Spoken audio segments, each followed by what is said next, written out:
It's a bold strategy, Cotton. Let's see if it pays off for him.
Don't be creepy.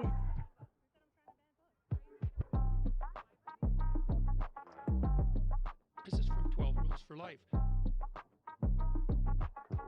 Not gonna do it. Wouldn't be prudent at this juncture.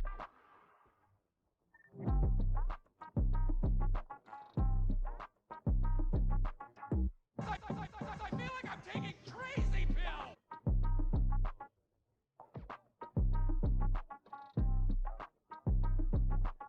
China. China.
I did everything right and they indicted me. Zuckerbucks.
Well, it's great to see you all again.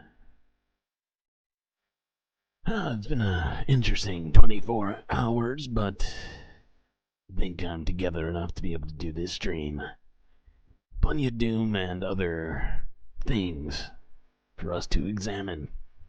So we better get right to it.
Okay, we got a bunch of stuff to look at today.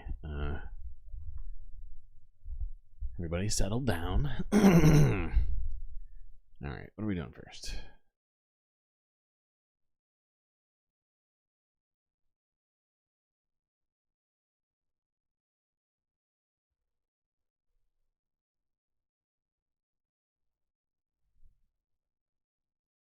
Okay. So, this is, I'm gonna get straight into it. Or do we do something fun first? Should we do something fun? Do I even have any? I don't really have anything fun for you, chat. Nothing truly fun. Oh, this one's kind of funny, though. No, fuck it. Fuck it.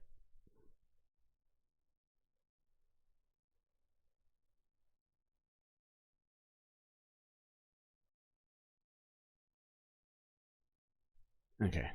Yeah, so this first one's from the Associated Press from 18 hours ago, where the New York City Police Department will be trying a new way to deter violence on the subway. Let's see what it is.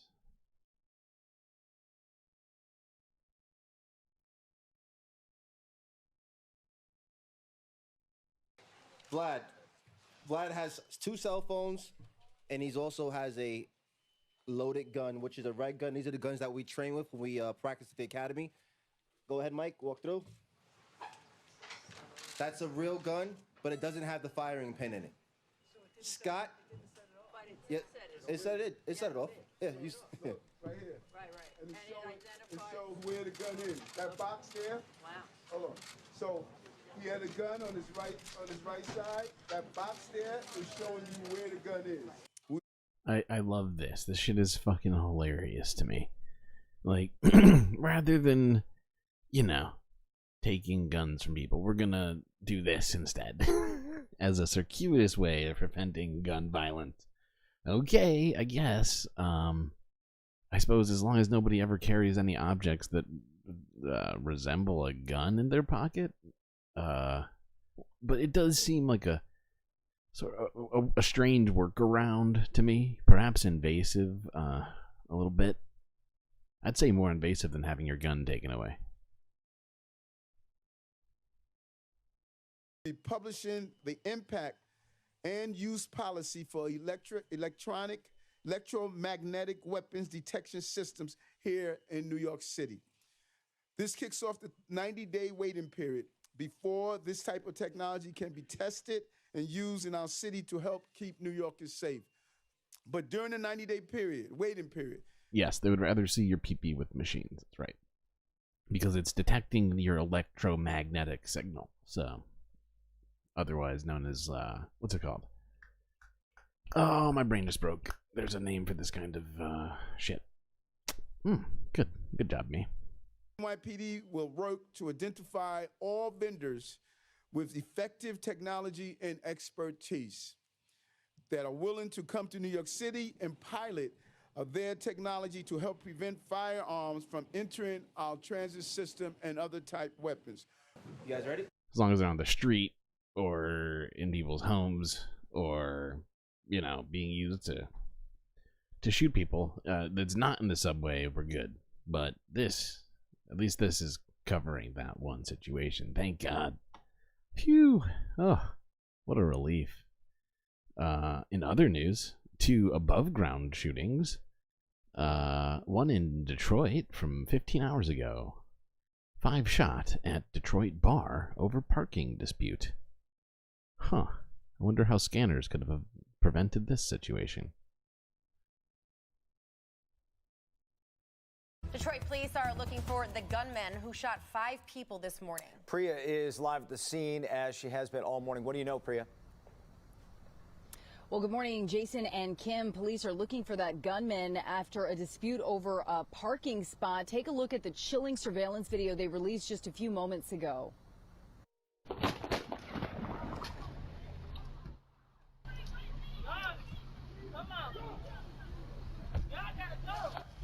You can hear people telling one another to get out of the way as that gunman opens fire and then takes off in that dark-colored SUV, possibly a Hyundai. This happening at Chicago Blues Bar and Grill on Detroit's west side on West Chicago and Livernois. Police say an argument over a parking spot led to a fist fight and that gunman left, got a weapon, came back, and opened fire into the crowd. The shooting happened at around 2:40. Weird. It just seems like people can't handle owning guns. And I don't see how any other solution is available. Needs, examine what the Second Amendment truly means at this point, because I think it's being misinterpreted. Okay,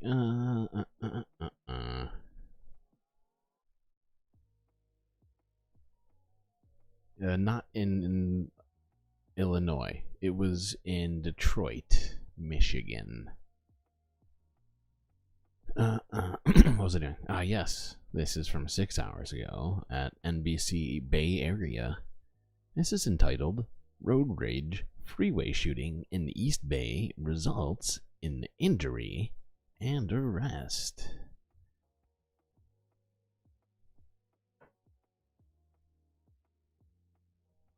This announcement is coming as brand new, shocking video is being released. If you look at your screen here, you'll see video from just before 3 Wednesday afternoon on 880 in Union City. Someone was driving a truck when a green sedan pulls up. The driver of the sedan shoots through the window of the truck. CHP Hayward says it happened after some sort of road rage. Weird. It's like that's just another example of Americans not deserving guns. Randomly shooting at trucks on the highway. It's an interesting choice to take out your anger. It really seems like not only do we need to take away guns, we really need to discuss mental health in this goddamn country because people are fucking stupid. Good God. And that's not to say that as some sort of like right-wing framing, which is like, oh, that's what we need to deal with only and nothing else. No. We need both. We need to take away all the guns and then actually maybe simultaneously do both, I think would be the best solution. But it's really just it's ridiculous. Every single freaking day that I do this stream, we watch multiple videos of people using guns irresponsibly and harming others in the United States. Oh, people. Okay. I gotta cue this next one up. New Zealand has it coming. What does that mean? Important right across the country. Settle down, Mr. Trudeau. Okay, yes. Okay. This next thing we're gonna look at quickly is from Global News, where they discuss why 4 Ontario schools in Canada are suing 3 different social media giants, including TikTok, Meta, and Snapchat. Possible.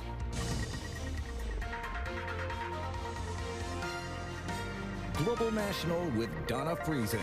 Good evening and thanks for joining us. 4 Ontario. Livernois is a thoroughfare in Michigan. I had no idea. I did not realize that. I'm not from the Michigan area, so that would be something that somewhat supersedes my knowledge. School boards are taking on social media platforms, suing Instagram, Facebook, TikTok, and Snapchat, claiming they've been negligently designed for compulsive use and have rewired the way children think, behave, and learn. The school boards are seeking $4.5 billion in damages, alleging the companies employed exploitative business practices designed to maximize profit at the expense of student well-being. That, they say, has drained school resources and personnel, leaving educators to manage the fallout from students' compulsive use of the apps. This is not a first. There's similar lawsuits underway in the U.S. Abigail Beeman has our top story on why Ontario school boards are adding to the pressure on social media companies. What do you like on YouTube? Usually videos of people just going around doing random things like testing illegal items. Kids. Somebody needs to get a child lock on that damn phone of his. Testing illegal items, that's his YouTube feed? That can't... in no way does that sound responsible. And I'm sure that's not representative of all children's feeds, but that is fucked. I can just imagine what kind of ideas that kid is getting over there. I've been a young boy, and Jesus Christ. That's terrible. Social media, it's on most parents' minds. I don't see why they need to be in class checking their Facebook page. Do some math. There's another component of it which has to do with just talking to your kids about dangers and sort of about what the perils of it are. 4 Ontario school boards, 3 in the Toronto area and 1 in Ottawa, have teamed up to take social media giants to court. We're seeing the dysregulation in classrooms in terms of anxiety, mental health concerns, rise in aggressive behaviors. They're asking for $4.5 billion. It's a measure of the level of harm that's occurring and the amount of resources that the schools have identified are going to be necessary. The boards point to a 20... Can we sue because of boomers? I don't think that's in the realm of lawsuits. I don't think you can sue particularly for just a generation existing. It doesn't sound very constitutional to me, if I'm being honest. But I'm sure there's other things we could probably sue for. 21 survey that found 91% of Ontario students in grades 7 to 12 use social media daily, and nearly a third of them use social media for more than 5 hours every day. Let's be honest here. They are promoting to children. Because each child, their lifetime value, Meta calculated, is $270 to them, $270 US. And that's what they're doing. They're using our kids like little piggy banks while running unsanctioned, non-scientific experiments on their psychology. Yeah, that's fucked. That shouldn't be a thing. Should not be a thing. With adults, it's a slightly more gray area, although I do think that social media companies run rampant on our privacy and data. But when it comes to kids, it's just fucking insane that that's even happening. And sure, maybe there's some issues in terms of identifying users, but that is something I'm not in charge of. Do we watch this at all? I'm trying to think of where this freaking needs to be lined up. Watch this shit on 2x. How your desire to be more confident is received by... Oh, God. Well, this is an exciting way to start the stream.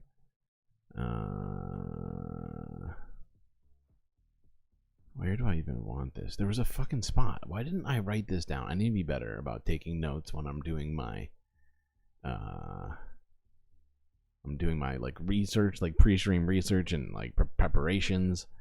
I don't take any notes. I just do it all from memory, and then I get myself into these sorts of situations where I got a 40-minute video of the goddamn Federal Reserve Chair Jerome Powell speaking at a macroeconomics and monetary policy conference that I listened to, but don't want to force you all to listen to the entirety of, because it's like I said, it's literally 40 minutes long. Oh, son of a bitch! Why do I do this to myself? I got boxes full of Pepe. Fuck it, we're gonna skip this one. It's just gonna be way too boring. I'll save this for later. I'll do my job. And I'll write stuff down later. Okay. What's next then? Alright, let's look quickly at a couple of videos regarding the...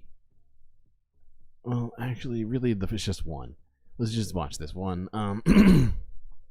So, global news. Baltimore bridge collapse. Investigators release timeline of the disaster.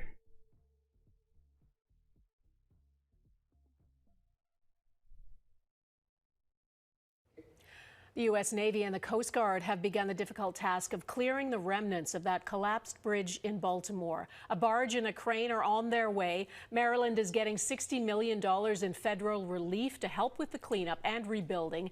And families of the workers who died are looking for answers. Joel Senek is near the site tonight. Joel. On the river behind me, crews are working throughout the day and into the night around and on the vessel as they work to prepare to get the ship and the bridge debris out of the water. New video shows the mere seconds before the fatal collision early Tuesday morning. The site now a salvage operation. This work is not going to take days. This work is not going to take weeks. We have a very long road ahead of us. The difficult task paling in comparison to the pain felt by the victims' families, all from Mexico and Central America. 6 construction workers on the bridge when it collapsed lost their lives, including Minar Yasir Suazo Sandoval. Wow, public utility is criticizing my planning. Jeez. Okay, that's fair. That's fair. His brother in Honduras calling him a pillar and bastion of their family, now lost. The U.S. Coast Guard says the ship... How much to rebuild the bridge? The number I'm hearing is $2 billion. Went routine engine maintenance in Baltimore before setting sail. Still, one expert says he doesn't see any major red flags. You have to target where you're going to do your inspections. And this ship, looking at its inspection history, was really good. It really was. Audio from the ship's data recorder is allowing investigators to lay out a timeline leading up to the collision. Officials say the ship left the terminal at 12:39 Tuesday morning. At 1:25, a number of alarms went off. About a minute and a half later, a call was made for tugboats in the area to assist. Then the anchor was ordered to be dropped. 20 seconds later, the pilot... Hold on, let me back this up real quick. Just so we have a clear picture. So at least I have a clear picture of this situation. Okay. To lay out a timeline leading up to the collision. Officials say the ship left the terminal at 12:39 Tuesday morning. At 1:25, a number of alarms went off. About a minute and a half later, a call was made for tugboats in the area to assist. Then the anchor was ordered to be dropped. 20 seconds later, the pilot reported the ship had lost power, alerting police. Their duty officer radioed 2 of their units that were already on scene due to construction on the bridge. So this all happened in like 4 minutes. 1 on each side of the bridge, and ordered them to close traffic on the bridge. At 1:29 and 39 seconds, the pilot reported the bridge was down. Investigators pouring through the data as critical questions linger. You know, what we don't know is what caused the power outage. Was it a bad fuel? Was it a clogged water intake? Or was it electrical that caused the systems to trip and overload? Investigators on the river behind me say they are still in their gathering phase and will not be releasing Okay. I'll let him say this. any recommendations or conclusions until that is complete. Okay, now we're done with this.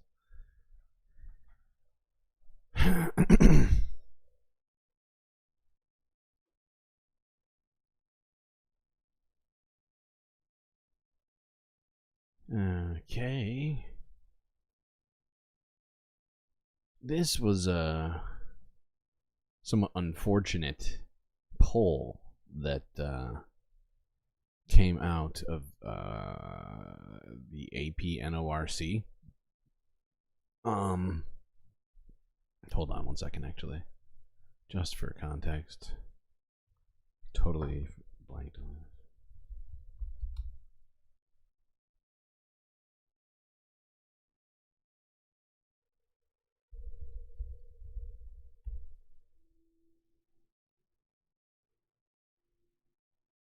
Right, okay. Well, I'll be honest. The AP NORC is an Associated Press run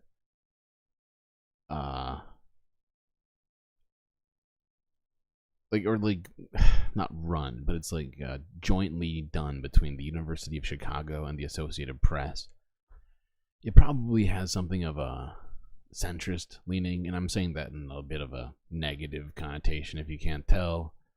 But yeah, this poll just came out saying that many Americans still say immigrants contribute to economy, but there's worry over the risks.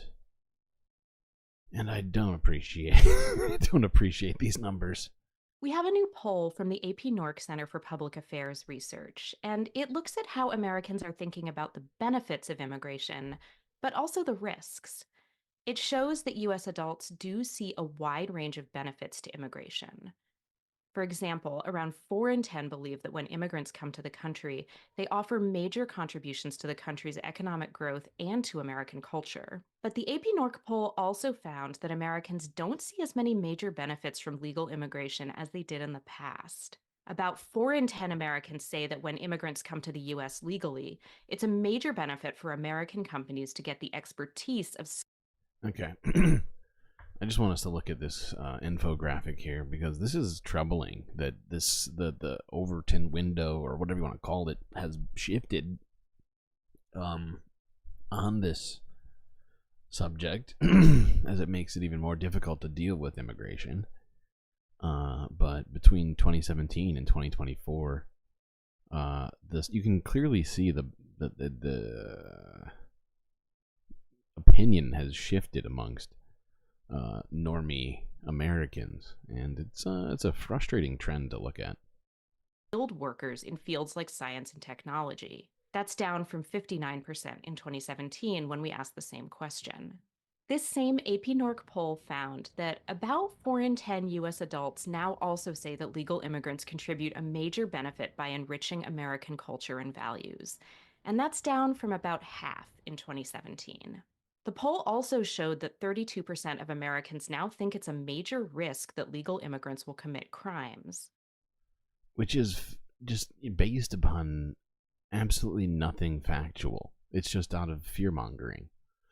But the fear-mongering is clearly becoming more and more effective.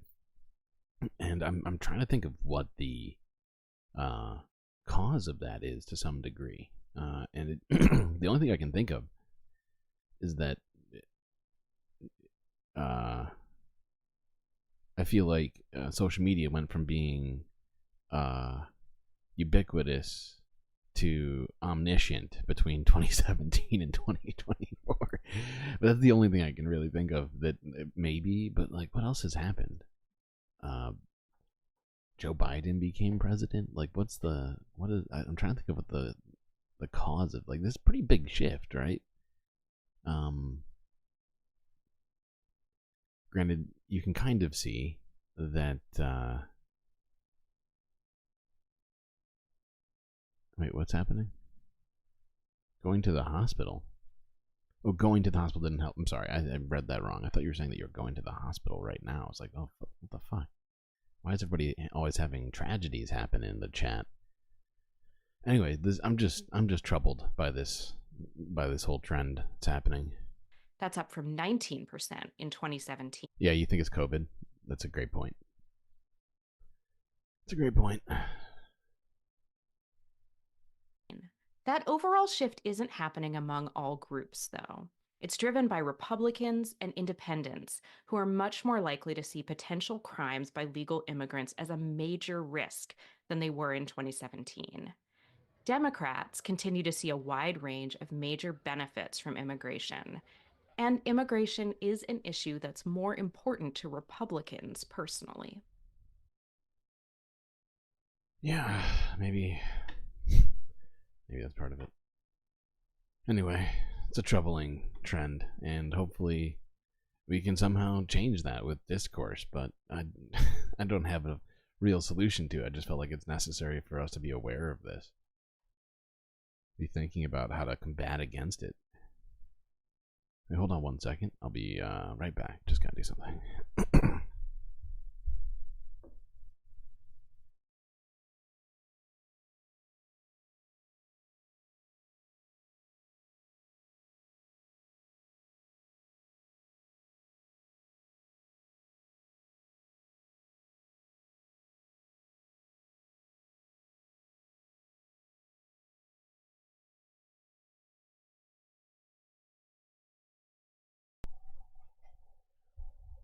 Okay.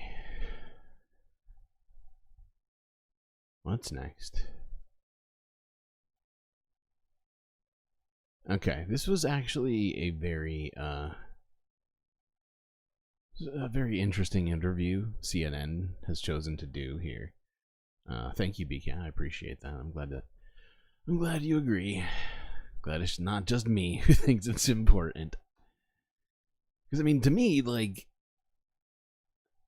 I just don't see why we don't have a better immigration system that allows more people in and is able to accommodate people. But I have a lot of questions about our systems. It frustrates me that people don't see the obvious solutions, I think. And so, like, I struggle to find a way to convince people sometimes in my head of, like, what is it that's going to convince you that immigrants is, I mean, if the numbers mean nothing to you, right? What's our next plan, huh? Do we need some sort of, do we need like an infographic? What is it? What's the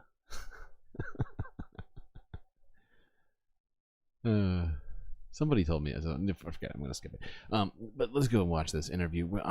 This is ex-Supreme Court Justice oh shit. Oh god, what's his name? Why am I so stupid? Sometimes my brain just blanks. The U.S. Supreme Court. Hold on.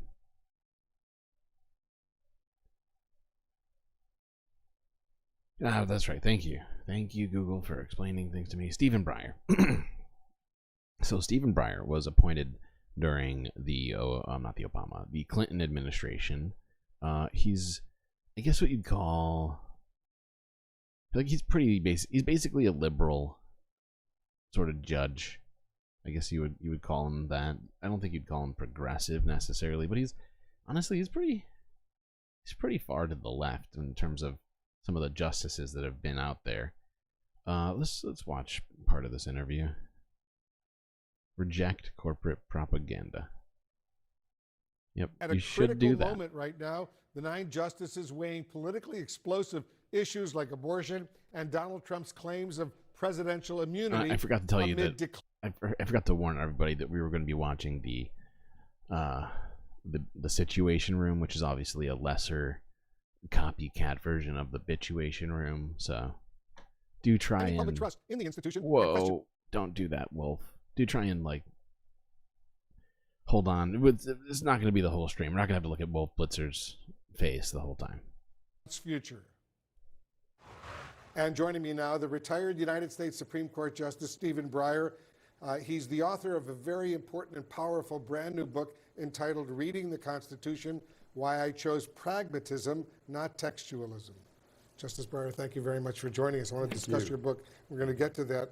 But among other things, you've said that on its current path right now, the Supreme Court is producing, and these are your words, a constitution that no one wants. What are the implications of that for the country? Well, that's not a good implication for the country. And where I say that frequently was Nino Scalia and I used to discuss in public the differences in our approach to the Constitution. I remember. And statutes too. And he would say, I have too complicated the system. Only you, Stephen, can do it.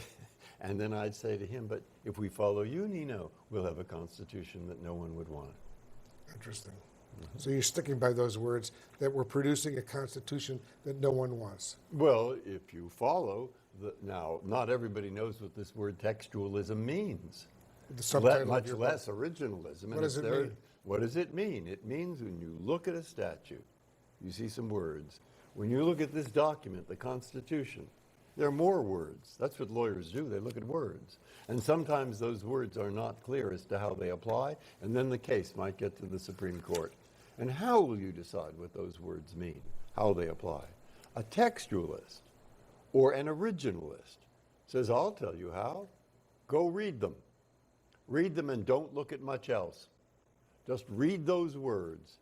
Read them twice, 3 times. So I say, yeah, a word called costs, in the statute. This word says costs. And does it apply to an educational expert too or not? Read it 10 times. You know what it'll say the 10th time? Cost. Correct. Yeah. Cost. All right. That's right. Let's talk a little bit about, you retired at the end of the Supreme Court session of 2022. So yeah, that's the thing right now, right? That we're currently dealing with is that most of the Republicans on the Supreme Court are textualists. They read the Constitution and they say, if it isn't explicitly laid out in the Constitution, it shouldn't exist, right? And in fact, we might need to legislate against it almost, right? Or at least, at the very least, keep the world the same as it was in 1776, at least from a legal perspective, which is complete insanity, right? It's disregarding 250 years of history and context, right? And it's it's much better, in my opinion, to be pragmatic than it is to be an extremist, which is really what it is, right? It's a constitutional extremist. It's we must live by the word of God, aka Thomas Jefferson. Okay. What next? Do we watch more of that? Nah. Maybe we watch a little bit more. We'll watch a little bit more. Dobbs decision, and you were there, that overturned Roe versus Wade. You wrote this, so let me read it to you. None of the traditional considerations that had led the court to overrule prior precedent could justify its decision in Dobbs. Changes in the facts supported rather than undermined Roe and Casey. So how damaging has this been, you believe, this decision, this so-called Dobbs decision, to the credibility of the Supreme Court? I don't know to the credibility because you are the expert there. I have my own ideas, but You're it's an the expert. Well, I am a member of this. I was a member of the Supreme Court, but we wrote a long dissent. Who? Justice Kagan, Justice Sotomayor, and myself, and that dissent together said this would be very harmful. The majority thinks it's going to turn the whole issue over to the legislatures of states, and we'll never have to deal with it again. Oh, really? We said, is that true? Well, this morning, I think, or yesterday morning, wasn't it? They dealt with a big issue, and there will be more and more and more. And we wrote all of that. Because of the Dobbs decision? Yes. We wrote that and said this is Roe not versus going to Wade. work well. This is not going to work well, and we explained it. So are you worried about the court's credibility? I'm worried in this sense, yes. Yes and no. Good question. Why? If you, not you, but someone, were on trial, and suppose that person was very unpopular, That's why I say it's not you. Very unpopular. Would that person want a judge who is going to decide according to public opinion? No. Well, that's true, but in the long run, public opinion matters because public opinion is one of the things that will lead people to follow a rule of law. And I want to follow up on that. But you've also said that if the court overturns too many decisions, in your words, it could lead to legal chaos. Do you think that's the path that we're all heading on?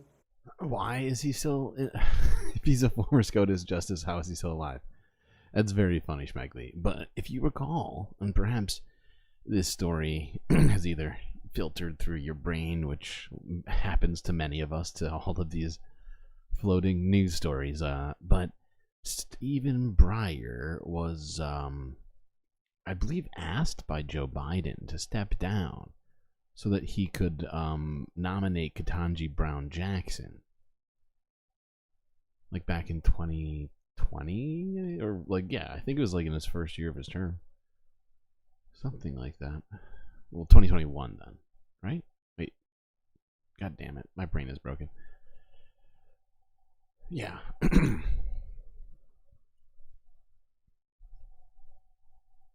But you're right, it is odd because a lot of them just stay until, you know, till the Reaper comes a calling. What's next? Oh, yeah, this is also troubling. There's a lot of troubling trends that we're going to be looking at here in America for the first part of this. This is another one. I guess this is what, number 3 of the troubling trends, at least. This one is from MSNBC, entitled, "This is Not Normal. Judges in Trump-related cases face unprecedented wave of threats." This is from 7 hours ago,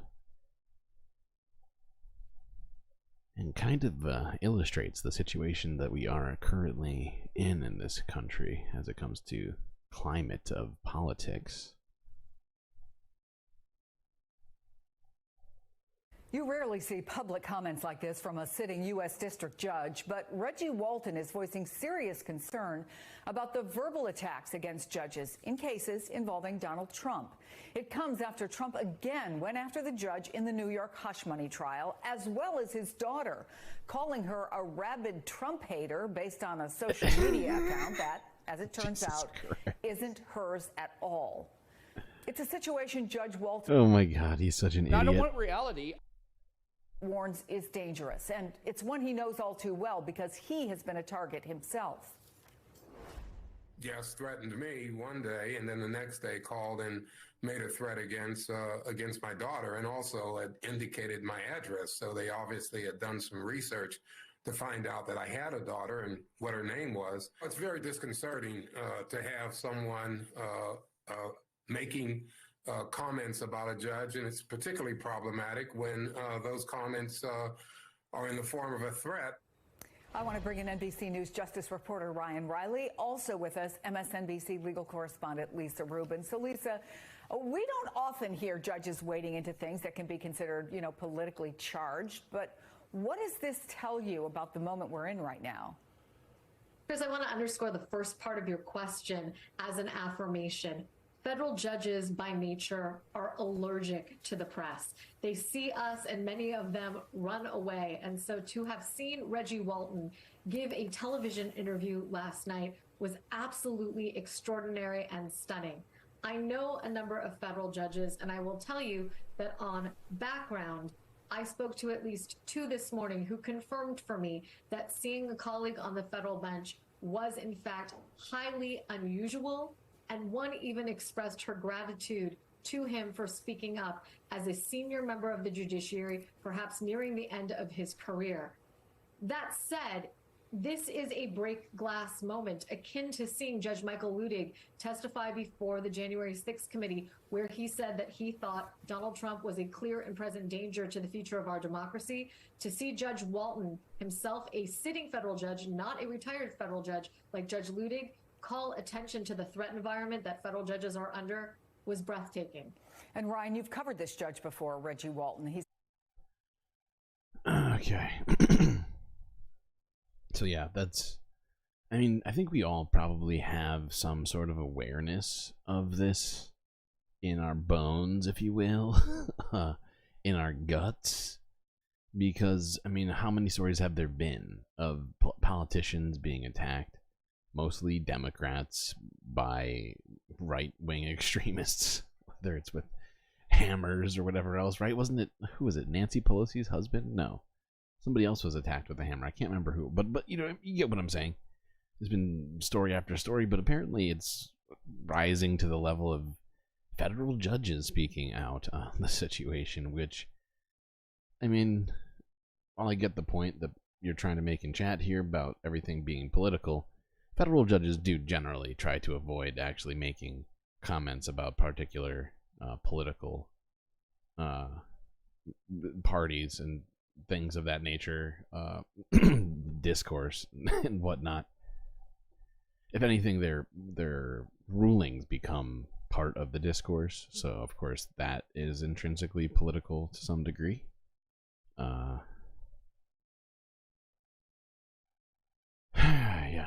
Yes, and of course justice is tied to politics. I don't deny that either. I think we've seen that in plenty of cases, in both good and bad.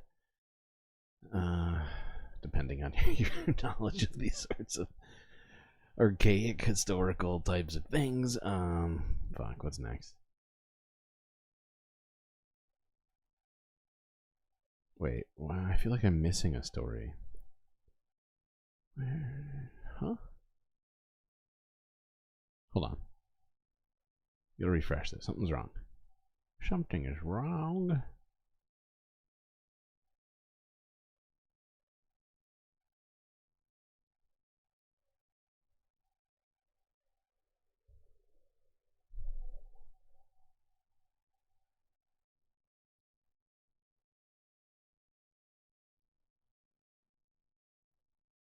Oh, okay. Well, I could have sworn there's one other thing that I wanted to watch that I had. It was still in, and I'm like looking. Oh. No, okay. Yeah, I guess we'll touch on that in a little bit.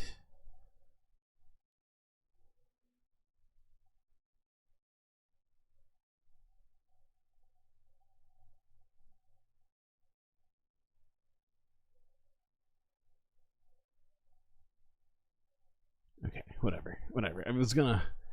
I could have sworn there was one other thing that I wanted to look at.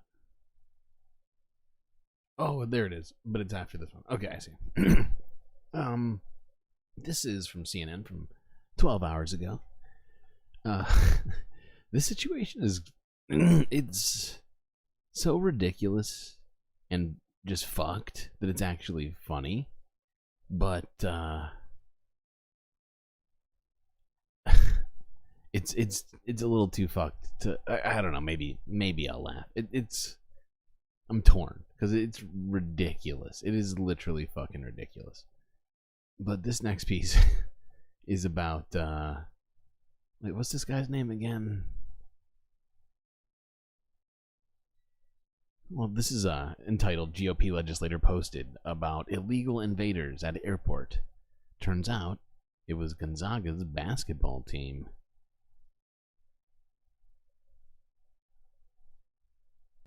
Well, March Madness is living up to its name in ways you'd never expect. Earlier this week, Michigan State Republican lawmaker Matt Maddock posted on X, formerly known as Twitter, photos from Detroit's airport with the caption, quote, 3 buses just loaded up with illegal invaders at Detroit Metro. Anyone have any idea where they're headed with their police escort? The key phrase highlighted there, illegal invaders. Maddock got a ton of responses, and he's fired back with replies which have gone viral. But the answer to his question has nothing to do with the so-called illegal invaders. Far from it.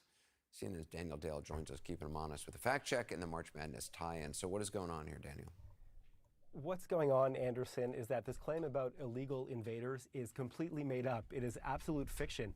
And the airplane and 3 buses seen in Mr. Maddox's tweet there were actually used by NCAA men's college basketball teams that were landing at Detroit's airport to play in, as you said, March Madness. So let me walk you through how social media users, including me, solve this extremely easy to solve non-mystery. If you go back to that tweet. Okay, hold on one second. Where is it? There it is.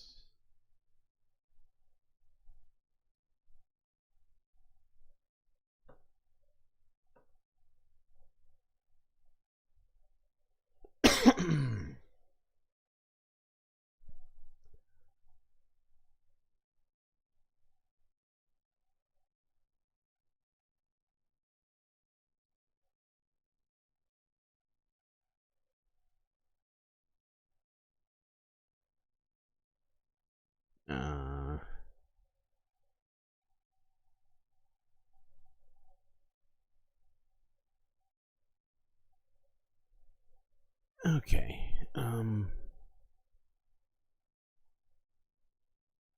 This dude's bio is very interesting.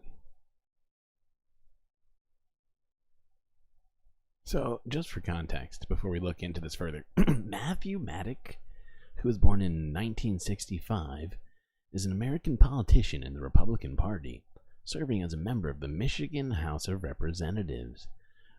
He doesn't appear to have any formal education that I can see here.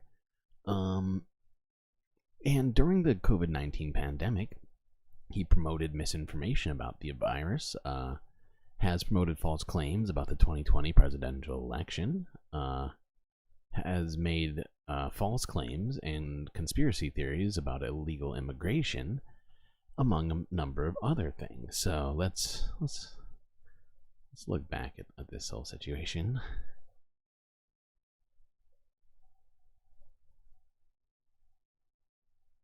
Mr. Maddox, you'll see that Whoa, plane pictured there is an Allegiant Air plane. And if you go to online flight tracking sites, you'll see there was only one Allegiant Air flight that landed at Detroit's airport yesterday. It was a charter flight from Spokane, Washington. So why would there be a charter flight from Spokane, Washington? Well, as people on social media figured out, the Gonzaga University Bulldogs, who are playing Purdue tomorrow night in Detroit, are located in Spokane, Washington. And then if you go to Gonzaga's men's basketball Twitter page or X page, you'll see a photo they posted themselves of them boarding their flight on that Allegiant plane to Detroit. So I contacted a spokesperson for the Gonzaga team. They're like, yeah, we took an Allegiant plane. We landed in Detroit. Yes, there were buses waiting. Yes, we got a police escort.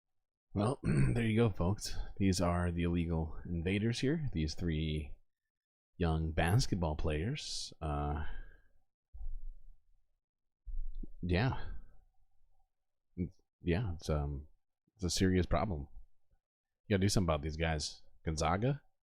Are they gonna sweep the Sweet 16? Who's to say? But it feels like an invasion. I contacted the local, the county airports authority that runs this Detroit airport. They said, yeah, these buses were for NCAA basketball teams and they're traveling parties. So in summary, Anderson, nothing happened here. Like, sports teams arrived at the city where they were going to play their sport, the end, but somehow a lawmaker turned this into an immigration scandal on social media. So I hesitate to even ask, but what is this legislator's response been now that we know more of the facts? Is he backing down? He is calling people commies, he's Trump endorsed and quite Trumpian. We just happen to be kind of commies, okay? It's got nothing to do with the fact that what he said is ridiculous. I don't want reality.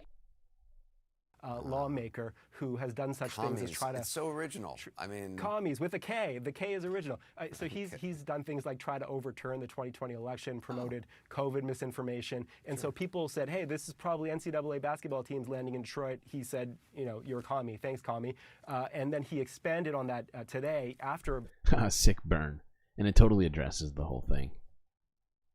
Fact checks had come out saying, you know, the fake news won't investigate illegals arriving in our cities, so citizens have to investigate.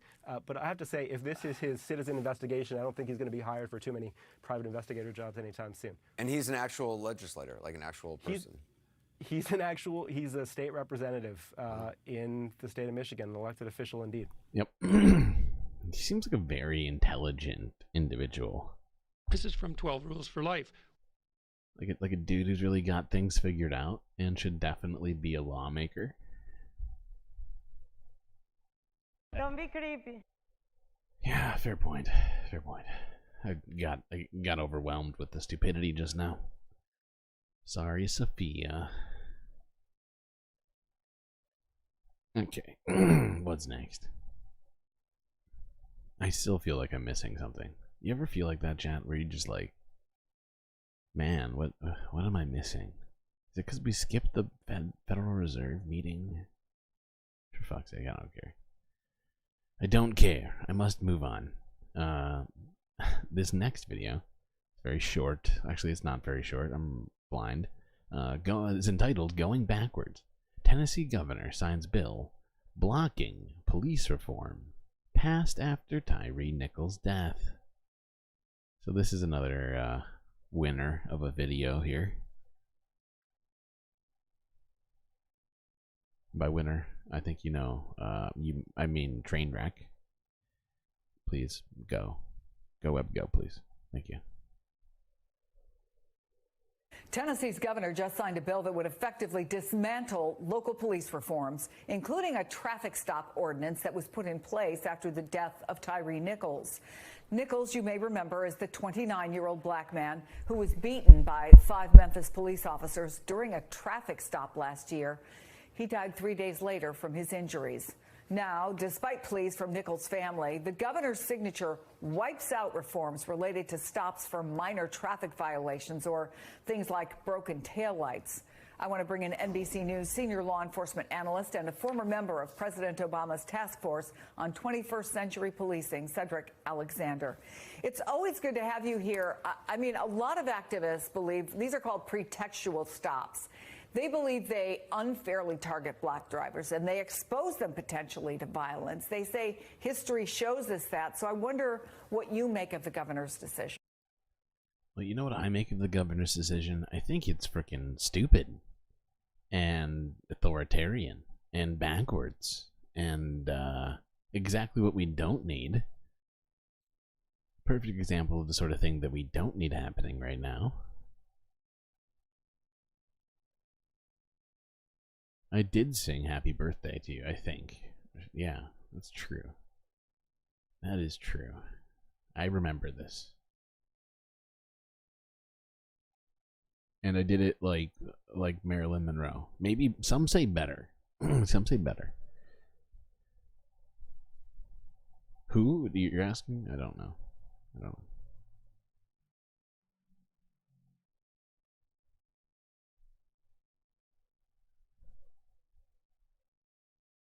Okay, this next video is from a day ago. This is in regard to housing and homelessness in Vancouver, entitled "Housing or Medication." You know, this is what I look like now, and this is what I looked like just a couple of years ago before I became homeless. Once happy and vibrant, now Deborah Buxton says she's seeing the physical impacts of poverty. I had a beautiful smile. The 72-year-old can hardly afford to feed herself, and at the end of next month, she's losing her home. Every day I say, maybe I should just kill myself. I'm not of use anymore. Why am I here? And then I have to talk myself out of it. Buxton lives in supportive housing in North Vancouver, but the site is being redeveloped, and Buxton is now facing the very real possibility of living in a tent. I've just been praying that to get and doing what I can to try to attract a vehicle, because at least if you got a vehicle you can sleep, you're mobile, and you're warm and safe. During her career, Buxton worked as an NDP organiser and a negotiator for unions. I never worried about money. I was able to live my passion and just be of service. But within a 10-year time frame, she lost 2 husbands to cancer and her father died. She was making extra money by driving children That is so fucking depressing. She was out there doing, like, good things. She seemed happy. I mean, granted, people aren't photos, but she's saying she was happier and that she was living her vision, essentially. And, you know, the tragedy strikes. Nobody wants to be homeless. And these sorts of videos, I think, are important for us to watch because, like, when I watched it for the first time, I was like, Jesus Christ, for real? For real, though? After school activity. Yeah. Then her vehicle broke down. God damn it, Schmegley. God fucking damn it. You're right, though. You're right. I did everything right and they indicted me. You're 100% right. Although it feels like an empty soundboard because it's just so sad. It doesn't even make me happier somehow. Even though it's funny. And her father died. She was making extra money by driving children to after-school activities. Then her vehicle broke down. Well, when I lost my car, I lost all that little bit of extra help, and I just nosedived into, not being able to survive, never mind thrive anymore. Every month, she has to make choices between buying health supplements or paying rent. You know, my life is at stake here. Tuesday afternoon, Buxton told her story to the Public Safety Minister as part of an affordability roundtable. Well, hopefully her story will help people, I don't know, come to terms with something. I don't know what's going to knock people loose sometimes, but, you know, seems worthwhile. And hopefully change happens. Good evening to you, Chris Garrett. Alright, what's next? Okay, now moving on to some health-related stuff, and then we're going to segue into some more planetary/environmental issues. Although they're not all doomerific. Some of them are just not. You know? I just felt like we needed some stuff that was just not doomerific. Because this was a rough one. We're only part way through right now. We're only a small way through. And how long did that take? An hour and 10 minutes? Yeah. It's representative of this situation. Okay. Next video. This one is also not pleasant either, though. This is from Global News as well, from 13 hours ago, where cases of norovirus are spiking in the US. But what about Canada? However, just for the US, let's talk about that.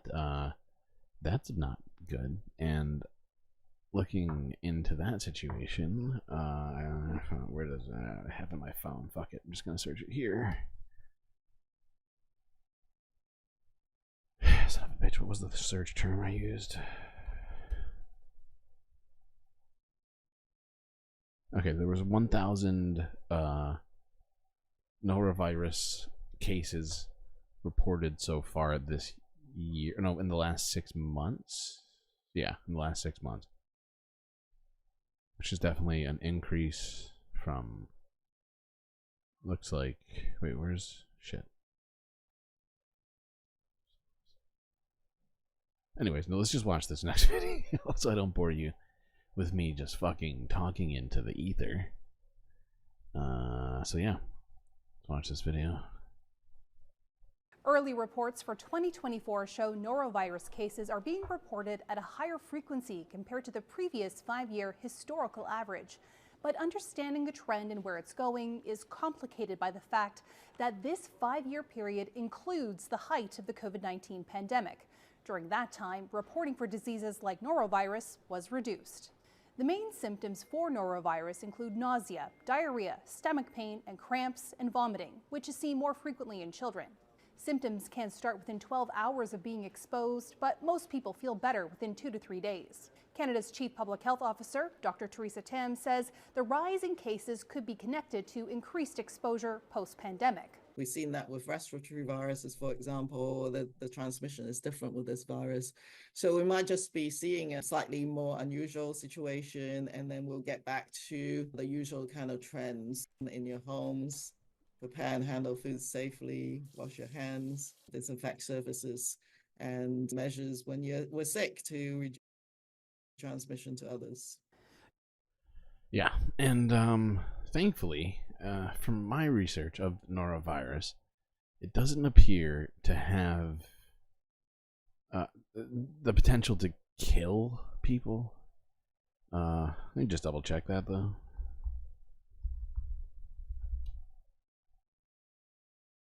Okay, no, I'm technically wrong. It's 1 in 110,000 will die.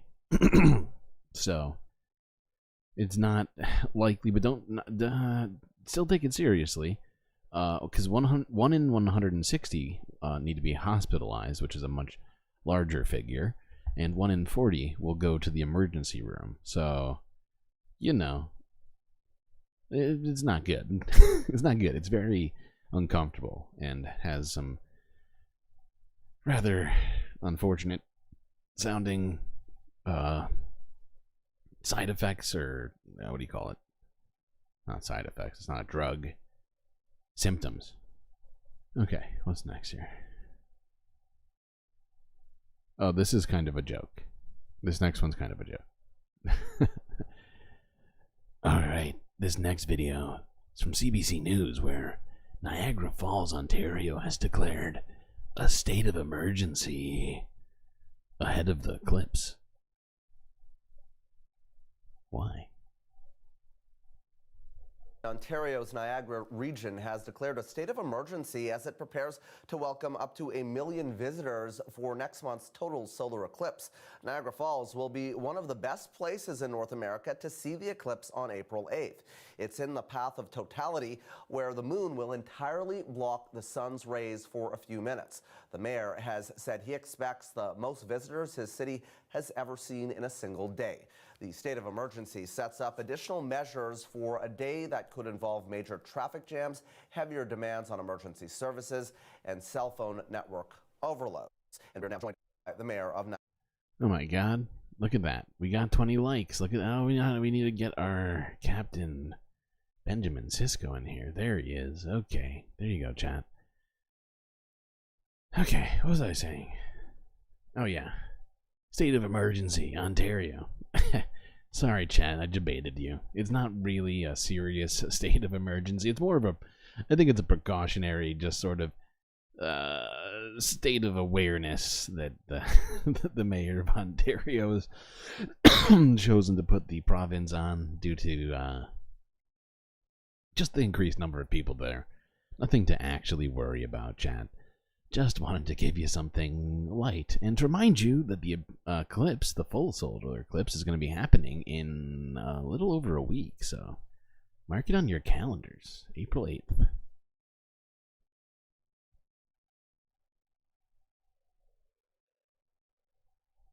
Okay. What is next? What is your favorite color? Blue. No, yellow. Okay, this is another sort of.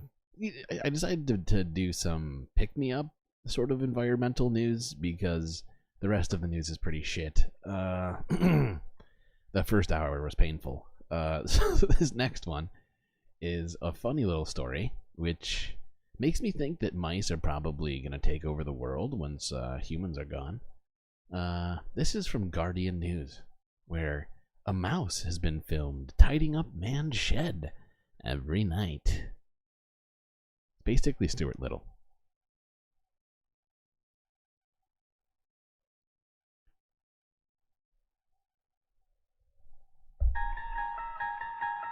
Oh my god. This mouse is constructing some sort of device. What will we do? Are the mice attempting to take over? Oh god. Fievel.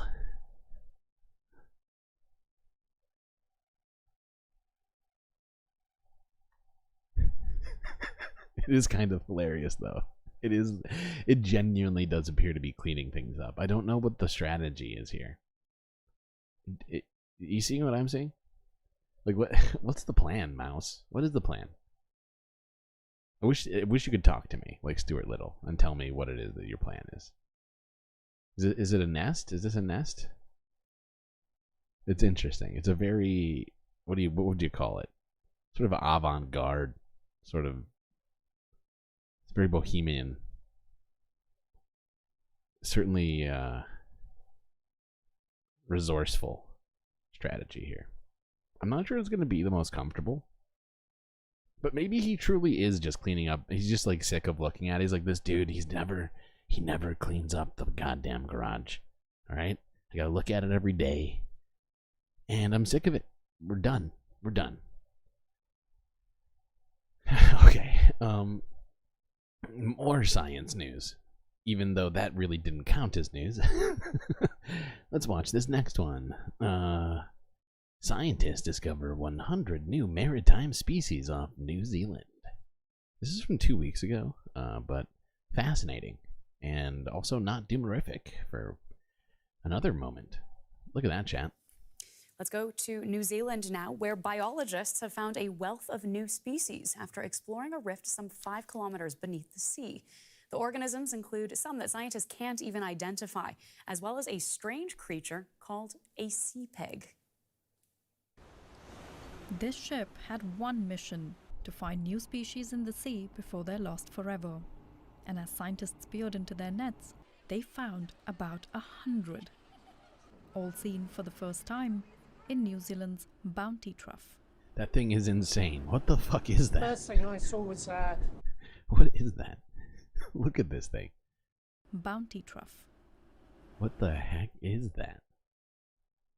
It looks like some sort of like translucent bean pod. First thing I But like on an alien planet. It's like from Uranus or something. saw was a very large sea cucumber, about so big. So Sea pig, Soul Life. Sea pig. Not sea peg. that was very nice. That came out straight away, and then as we delved through the net, we found a very large specimen of what are called sea pigs, which are sea cucumbers, but they have small leg-like appendages. The crew of 21 scientists also lowered cameras to the seafloor and found some known species living at unexpected depths. Among them was a Taningia dane squid. An animal that's over a meter long. It's got the largest light organs in the animal kingdom and hooks on all of the arms instead of suckers. So this large specimen swam through the frame, had a little look at us, flashed its light organs once, and then disappeared off into the darkness. And that was a heart-stopping moment. In less than a month, the group has found this species of eelpout that's never been described before. Well, that thing just looks like a turd. But this thing, what the fuck? This species of eelpout It looks like, almost looks like a salamander. that's never been described Straight before. out of. I'm glad Chad is being very adult about this.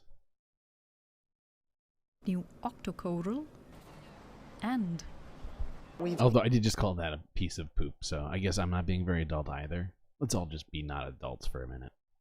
We've got at least one creature which we're not really sure what it is. the Bounty Trough was long considered an underexplored region, but now scientists will surely be coming back to it again and again. Okay. Well, that was just a little bit of interesting stuff. And in no way am I teeing you up for tragedy, chat, okay? Now this is a completely, well, it's still environmental news, but this is a completely different situation, chat. We don't have any sources on the ground yet. I am currently in the talks to get somebody to interview an elephant, but until then, till we can get a feed from Africa, let's watch this video from 8 days ago where an elephant attacks a safari truck filled with tourists in South Africa. Is this an elephant uprising? Oh no.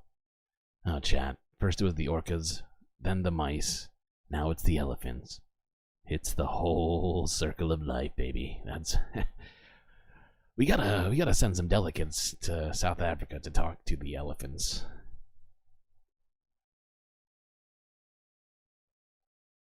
And a wild safari standoff caught on camera is going viral. Tourists in South Africa got more than they bargained for when an elephant attacked their safari truck, nearly flipping it over. ABC's Eva Pilgrim has more. This terrifying moment caught on camera. Frightened tourists ducking between seats during a tense standoff between a safari driver and an angry elephant at Pilanesberg National Park in South Africa. The bull elephant lifting the vehicle several feet in the air twice before letting it drop. The driver backing up, slamming his hand against the door, trying to convince the elephant to stop. This elephant was obviously a male, and he was challenging that vehicle. These are incredibly intelligent animals, but males like that, they're often referred to as punks. Okay, I'm not gonna spread this guy's sort of hate speech against elephants here. We're just gonna skip past that. Sorry to any elephants currently listening. We do want to talk. Okay, just want to make that clear. We want a truce. Okay, what's next? Don't go on safaris. That land belongs to the elephant. Thank you, Mo. Thank you, Mo, very much. Appreciate that context. That's sort of the public service announcement, if you will. Okay, on to the somewhat shittier climate news. You're right, chat. I debated you, but it was like a reverse. Was it a reverse debating? Well, no. I did lie though. I was setting you up for sadder environmental news. This is from 3 days ago. Good Morning America, where coastal California is on the front lines of climate change. Let's discuss.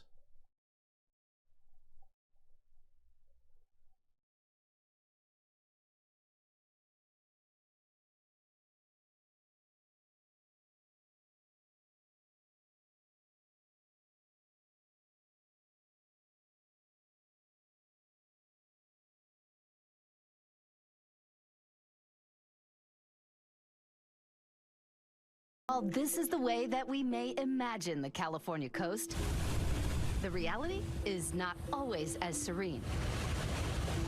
You can see that at the end, the asphalt is fallen off, the concrete that was around the edge is gone, and there's like a big gap down there. This past winter, landslides shutting down roads around Los Angeles.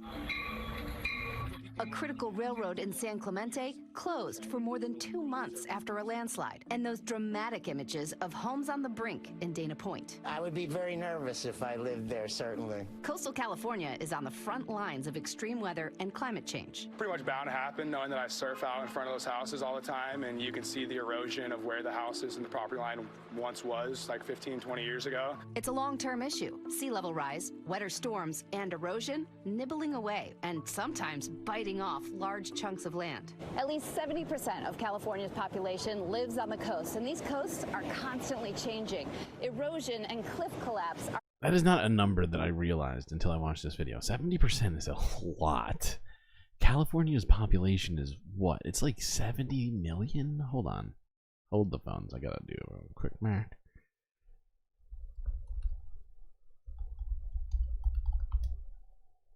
Oh no, it's a little less. The 40 million.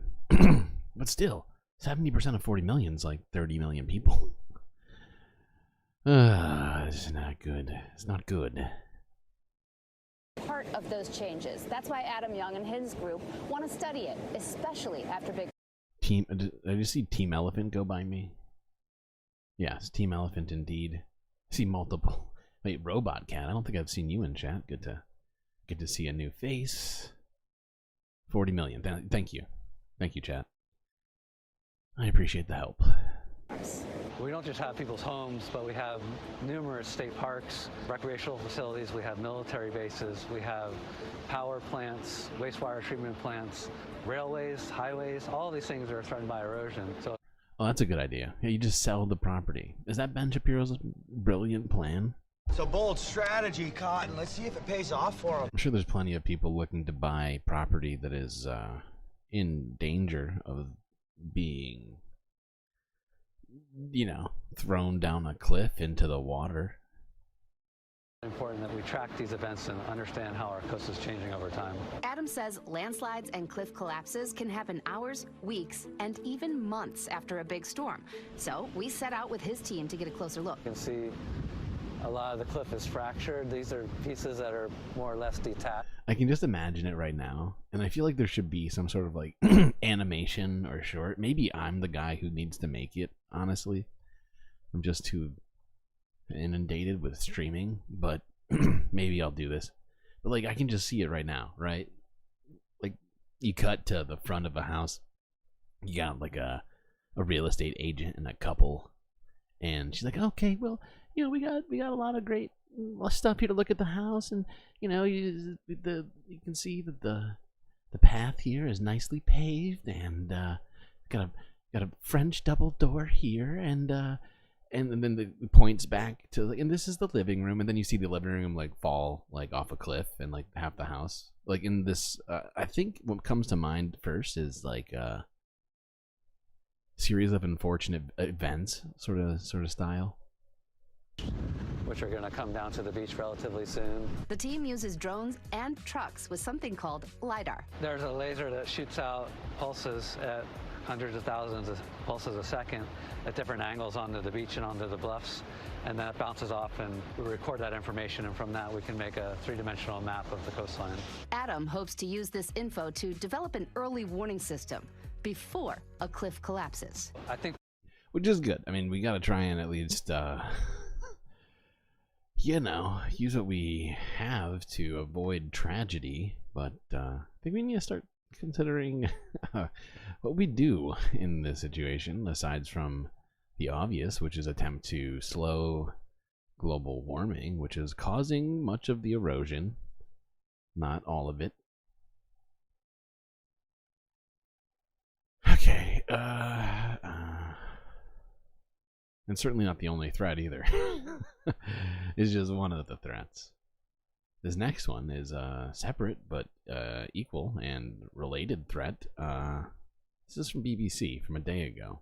E-waste drawers of doom. That's not me editorializing. This is in the actual title of the video.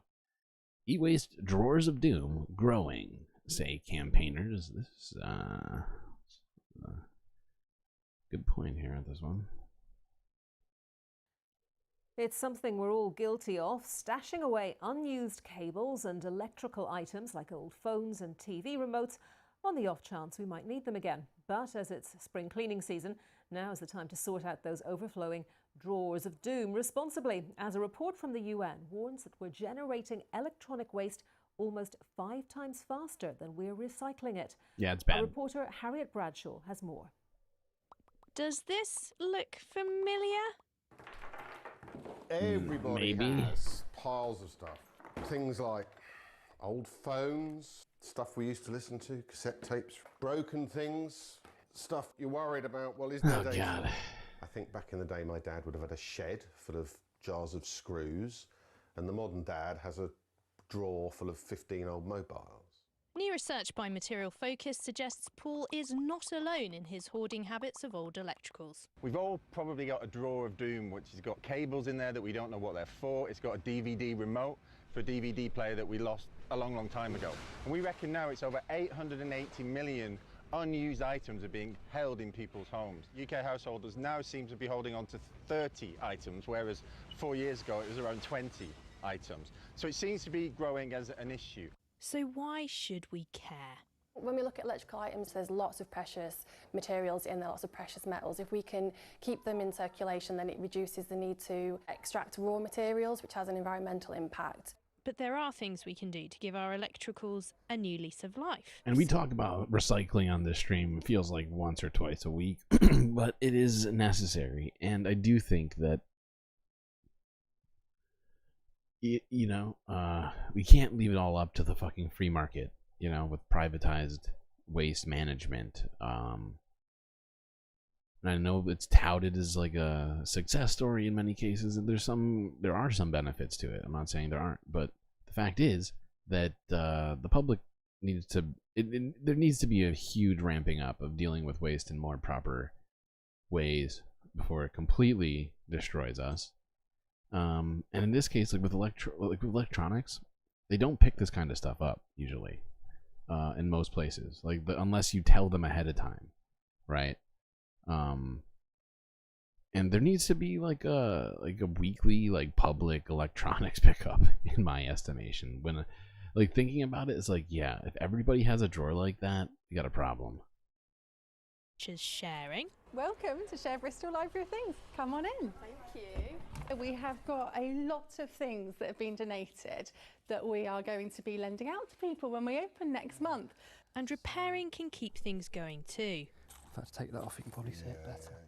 But some things just can't be fixed or reused. Electric toothbrush, they just die, don't they? Games controller, something's gone wrong inside. Remote control from a service I do not have anymore. Earbuds, they're not holding charge. A games console that has been long replaced. There is life, but not good life. Yeah, that's the sad thing. A lot of things can't be repaired and extend their life. Yeah, I'd love to see manufacturers really stepping up here and making things that are designed to last longer and are durable, but also designing things that can be repaired. It's the end of the road for these items. Or is it? What can we salvage from this? Hey, thanks very much for the delivery. Well, there's some really good stuff here, and the really good news is all electronics has got some great commodities and it's all very recyclable. I've brought them here to a specialist electrical recycling centre. Inside the Xbox, for example, there's quite a complicated circuit board that will have a little bit of gold, a little bit of copper, almost certainly a little bit of palladium. These guys here, they'll all have a little vibrating motor. The fan, there's lots of plastic, metals. These are a bit more challenging. Actually, there's a lithium battery in there, which is volatile and can catch fire if it gets damaged. But it's the right place for managing that risk, and we'll hand process these. So I'm told per year this plant recycles 25% of the UK's small household electricals. And just to give you a sense of scale, this here is just one day's worth of deliveries. So what we need is 20 more for Britain, then we'll talk about everywhere else. Or maybe we should just do it all at the same time. I feel like that's always my answer, is let's just do it all at once. But yeah, it just seems like an important thing, because we're all, I feel like, surrounded by electronics these days, and the disposal of electronics is really important. And I currently have a very problematic bag of old vapes that I haven't dealt with yet, that are just sitting there, just filled with lithium-ion batteries.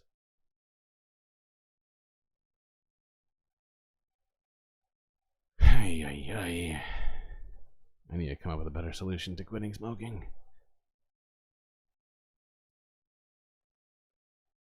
What is all this MTG? I feel like half of this discussion is Magic the Gathering, the other half is Marjorie Taylor Greene shit. Oh god, I would not play that game. I would not play that game. The MTG game? My god. Okay, what's next? Okay, this one is weird. It's not necessarily doom-horrific, or anything that I have to necessarily criticize, but I found fascinating. This is from a day ago. What is a negative leap second? How climate change is changing the Earth's rotation.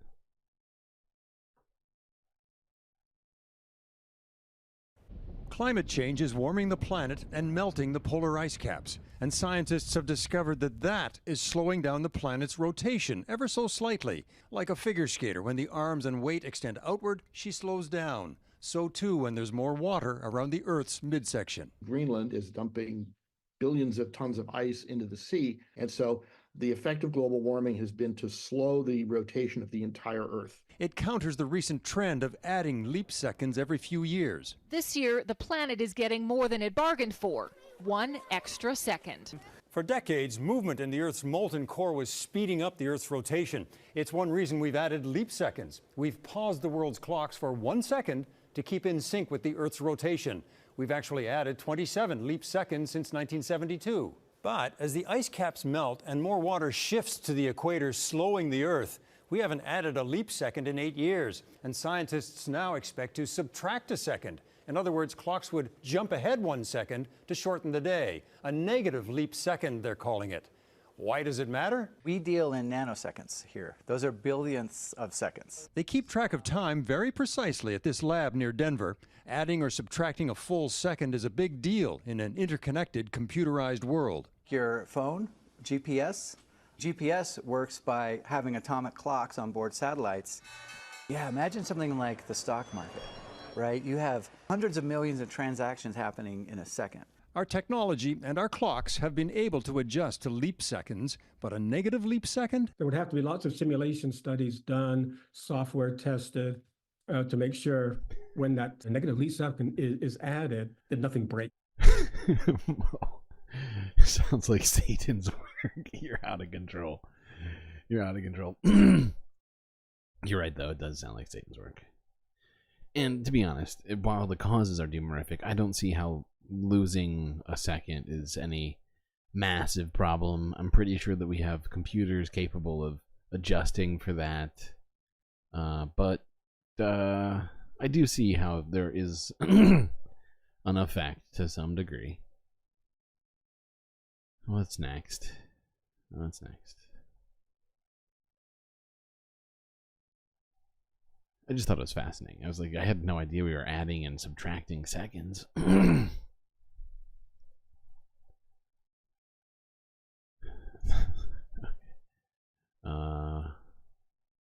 Okay, this one sucks. Hold on, I need a drink before we start this next one.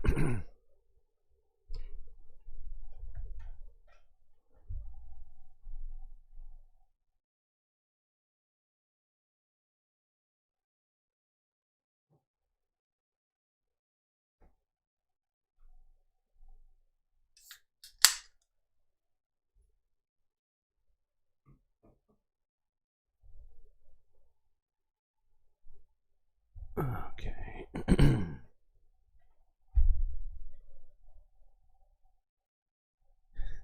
You're pretty sure we should worry more about delaying AI until climate change can sufficiently cripple capitalism. Here's my thing, Stefan and or Steven, because I still haven't confirmed whether or not I'm pronouncing your name correctly in any way. But I don't like that plan. I'd prefer we cripple capitalism in a different way, and not have it be because the entire planet's on fire and underwater. That's just me. That's just me. Mostly because I like to be able to, you know, wake up and not worry about that.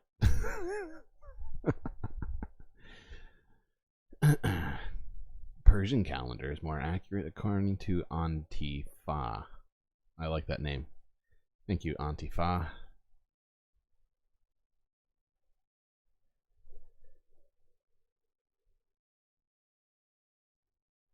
Okay. This next one is from 11 hours ago. Democracy Now! Video entitled ESG Funds Under Attack. Why Republicans are Targeting Socially Responsible Investing. And just to remind everybody, ESG is stands for environmental strategic? Wait, hold on. Environmental, social, and governance investing.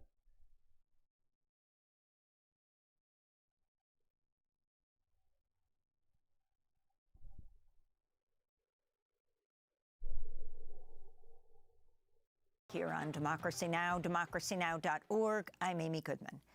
On Thursday, the head of a leading shareholder advocate nonprofit testified before the House Judiciary Committee's legal counsel after his group was subpoenaed as part of a House probe into whether socially responsible investing and shareholder advocacy violates federal antitrust laws. Andrew Bahar, the CEO of As You Sow, says his group is being investigated by the House Judiciary Committee for alleged antitrust activity as part of an orchestrated Republican crackdown on socially responsible investing. Republicans currently have introduced 145 bills in 27 states, making it illegal to work with banks and asset managers that use environmental, social, and governance, or ESG, policies in their investment practices. So far, 18 states have adopted these laws, leading to financial losses at state pension funds and forcing state treasurers to pay premiums on interest for state bonds. The crusade against socially responsible investing is backed by the right-wing judicial activist and Federalist Society co-chair Leonard Leo. Well, from where we go to Washington, D.C., where we're joined by Andrew Bahar. I assume you're tired after hours of testifying yesterday. Andrew, can you start off by just explaining what our ESG... It is so frustrating that, like, literally everything that gets done to avoid catastrophe is getting undone by Republicans. Everything that's being done to help out average and regular human beings to avoid, you know, just yeah, Aaron's right. They've lost the fucking plot. We don't have much time, and explain what is happening in Congress right now and around the country. Sure. So ESG stands for Environmental, Social, and Governance. It's a framework for assessing risk. Basically, every successful business person, every successful investor assesses and addresses risk. Any company that, for instance, is making cotton shirts needs to assess climate risk in their supply chain, because we're having droughts in Texas, there's no cotton. We're having floods in Pakistan, no cotton. They're addressing social risks. How do you attract and retain the best and the brightest? And governance risks. So basically what they're saying in these state laws are not allowing the states to work with any asset managers or any banks that, for instance, believe climate change is real, have a climate transition plan. And so what it's done so far is... I mean, it's fucking insane. This is insane. To make this illegal? I thought these people loved the fucking free markets. What happened to all that talk? You know? Like, it sounds like businesses are just doing the things that they do, right?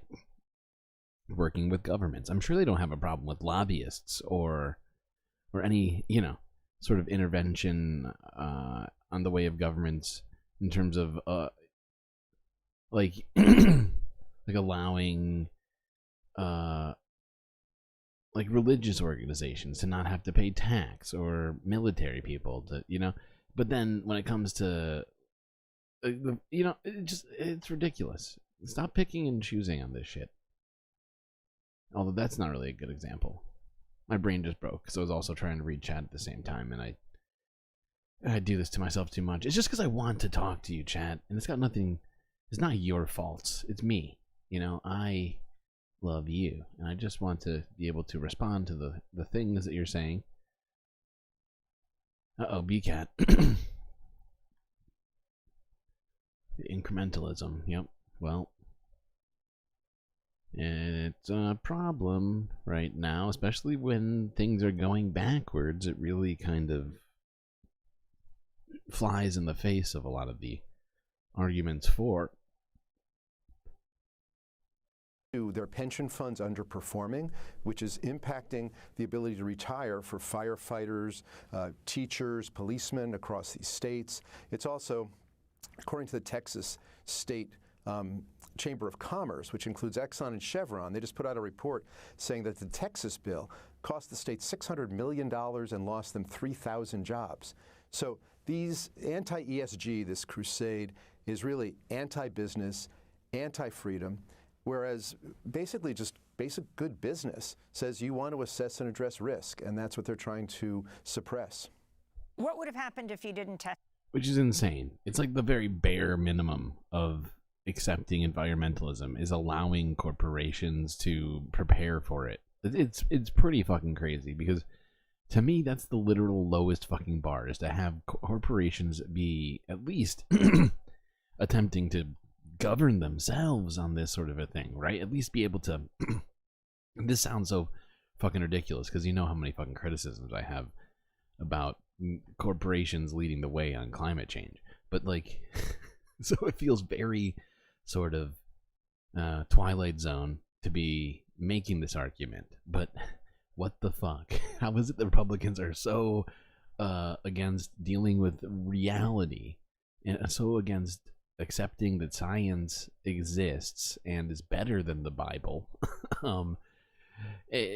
You know, to be here essentially saying no to free market stuff where corporations are making decisions based upon what they anticipate the environment being in the future. Once again, I hate this argument because we should be having government mandate things, not just having corporations decide to. It's just fucking nuts. And the fact is the people they're complaining about, Chevron and Exxon, are we kidding right now? Is that a fucking joke? That those are the people you have complaints about? Like, in terms of, like, they're usually Republicans are the most staunch advocates of giving Exxon and Chevron free reins to do whatever the fuck they want to the environment and to humans and to pretty much anything. The law. You were subpoenaed. Yeah, well, I had to testify. I got a subpoena. I would have been, I guess, I don't know. I guess I would have been, put in jail or something. But no, here's the thing. I voluntarily, they asked, the way it worked is they filed this antitrust action against As You Sow last August, and they asked us for a lot of documents. And since we're a nonprofit, we didn't quite understand because, antitrust has to do with setting pricing, and we don't have a price or a product. So we asked them for some clarification. They sent us a subpoena saying, we need all your documents. And so we sent them 12,000 pages of documents. They said, not enough. So we had our president and chief counsel testify in January. They said, not enough. I said I would testify. They set the March 28th date.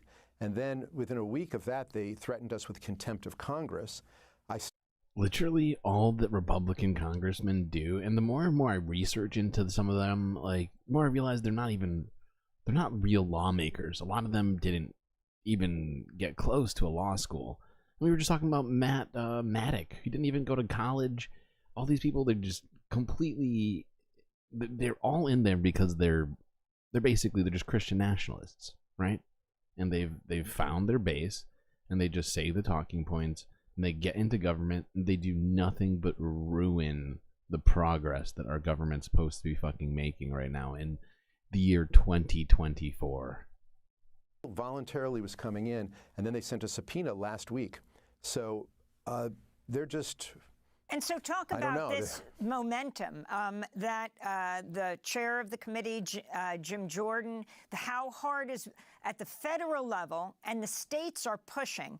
Particularly talk about the attempt to protect the fossil fuel industry from the accelerating divestment and green investment. Exactly, BCAT. We shouldn't fucking have to be wishing for corporations to do their part.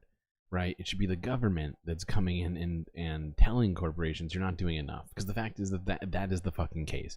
The only things that these companies that they're listing in this lawsuit are doing in relation to climate change is trying to save their own asses.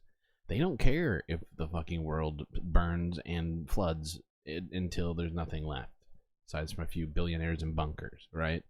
It's, it's absolutely ridiculous that someone such as myself would even be having to sit here and say, why can't we just let the corporations be like oh my god, you get what I'm fucking saying. I feel like I'm taking crazy pills. Movements, the kind of progress you've made over the years, and now how it's being turned back. So just understand the letter that we got also went to 13 other groups for antitrust, and those include the largest pension fund in the country, CalPERS, BlackRock, State Street, Vanguard, ISS, the largest proxy voting company in the world, as well as GFANZ, which is 500 of the world's biggest banks in 45 countries. They're investigating the entire global economy. And what they're saying is, because they're saying that shareholders cannot have a conversation, and by asking companies to reduce their carbon emissions, that we are threatening the freedom of all Americans, and that's a quote from the subpoena. So they are basically trying to suppress information. I mean, we talk to a lot of companies. As you saw, again, as a nonprofit, we engage hundreds of companies on these issues. We do a great deal of research. Then we sit down with companies. Chat, this is fucking serious. We're all making a bunch of pretty funny jokes. Progress? Yes, Chris. Progress. I know it sounds like a fictional made-up thing, and maybe I did make it up. I'm pretty sure it was somebody else who came up with it before me. And it's supposed to be a thing. At least it was. I have this vague memory of somebody telling me it was a thing.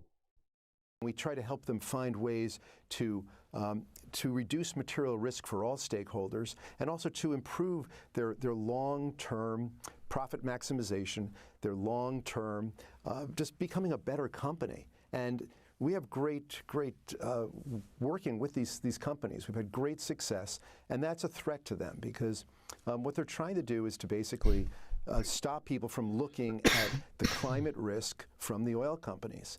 And they're saying don't look up. They're saying put your head in the ground. And what we're saying is we need the freedom to invest. We need the freedom to look up. That's what he should have said, because that's exactly what he's saying.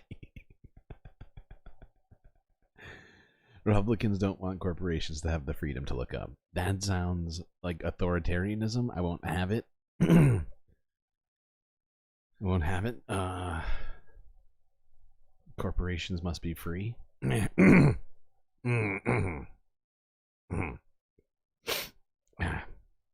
Sorry. Something stuck in my throat there. Yeah. I feel like I just had an out-of-body experience just now. To suppress our freedom to be able to make logical, good business choices. And in doing so, at the state level, they're harming their own citizens. They're just this anti-ESG is just anti-business. It's leading to loss. Talk about Leonard. Okay, I think we've heard enough. But you get the point I think I'm making. Oh God. It's fucking craziness. Okay, chat, we are almost 2 hours in, and I've got a bunch of other stuff left to look at. So, I, Streamlord, am gonna need to take a break.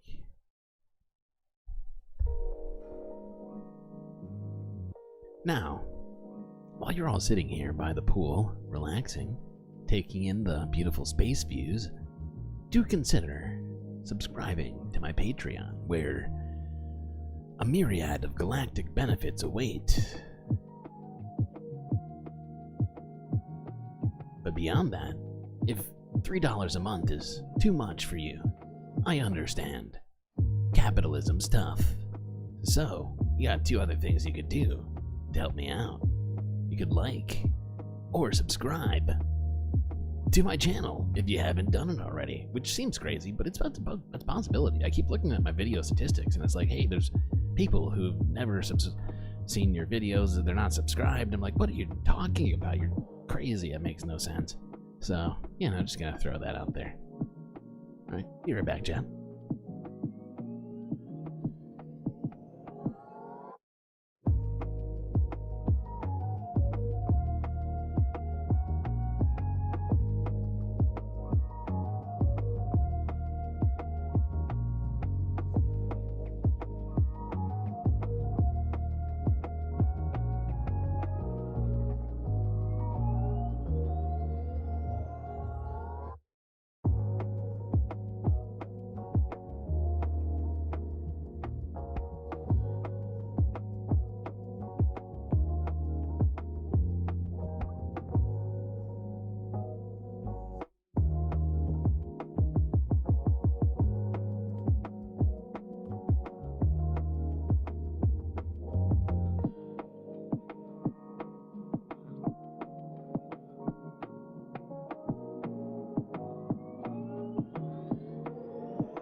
chat. And Chris Garrett, I won't have this. I won't allow MAGA to somehow usurp the majesty of never gonna give you up, okay? We're gonna reclaim it. As I like to do with many things, as fuck that. I'm not gonna let MAGA folks dictate the public discourse. We're gonna dictate it, fuck them. Never gonna give you up. Never gonna let you down. Never gonna roll around and hurt you. Holodeck? What is it about? I have no idea. That was the worst, by the way. I'm so sorry, everybody, for subjecting you to that. I tried to do it on an offbeat. It did not work out well, in my opinion.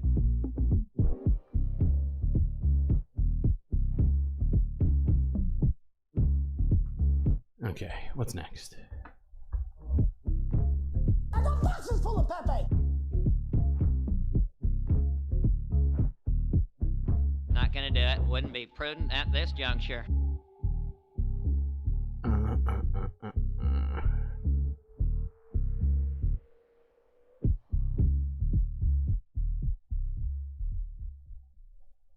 Okay, so this next video is I actually feel like I set this up okay. I'm still upset that I have no idea where that one video went that I could have sworn. Oh, right, there it is, but that's because it's oh my god, chat. Oh, that feels so good. I knew I wasn't losing my mind. Okay. I'm here. I'm not losing it. Okay, this next video is a way for us to kind of segue from climate change to global news with a global climate change story. This is India, where tea factories in West Bengal state are closing down. This is from Al Jazeera English.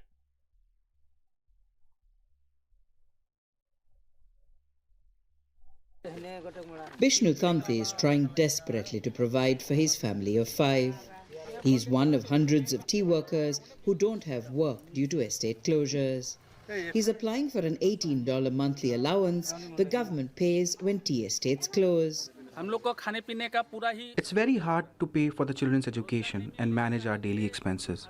Many drop out of school before their high school exams, and their future and arts seem dark and bleak. Inadequate rain in recent months has left tea plantations dry and dusty. Lower yields combined. I let you down by rickrolling you? That hurts. I thought it was a hilarious reference to just stick in there. You know? The Rick Astley, the rickroll it's iconic at this point. It's part of internet culture. Pest attacks and salary increases for workers have made it difficult for estates to stay afloat. About a dozen tea factories in Duars and Darjeeling Hills have closed so far. Once the drought happens, then I gotta go back, because I'm not paying enough attention. I'm reading too many chats. But in response to what you've just said, Antifa, it's a perfect opportunity for a shameless plug from me. If you become a Galactic patron, one of the benefits for the patrons, even the lowest tier patron, receives the ability to add a single emote or photo within my Galactic discretion, of course, to one of the sets, including the pool. I'm just gonna do it because we didn't really get that far, so obviously we have the pool. And as you can see, Ernest Borgnine in the corner of the pool is the first addition by one of our patrons. Not everybody is taking me up on this benefit for whatever reason. I also do get the Galactic shoutouts, among other things, but then we got this one, which we don't use enough, and I do need to consider some of this, like I have some plans for this one, but like I have so many plans, I need to start narrowing down my plans, because it's overwhelming me. But there's also this one, technically. You could put one here. So these are options, just telling you. And let's get back to serious shit. But it just felt like the perfect opportunity to mention that. as it is one of the most unused Galactic benefit, I must say. Because we already have, is it 6 patrons? I think we might have 6 patrons now. Something like that. Happens. So it becomes a vicious cycle of drought, pest, spraying, pest. So by the time you get over that cycle, the monsoons come. And if you enter the monsoons with the pest activity still on the bushes, then the crops also go down. With few options, many like Kanti work crushing stones at the riverbank for just over $1 a day. It's backbreaking work in sweltering conditions, but for many, it's the only way to make a living.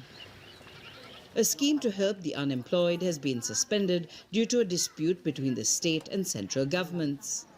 Atul Astana says yields have been falling for the past 4 years. He says tea prices have not increased in proportion to wages, which account for 70% of production costs. But unions see another side. The estates are shutting down because the owner's mindset is more into trading than running the industry properly. Did somebody say Trick Daddy?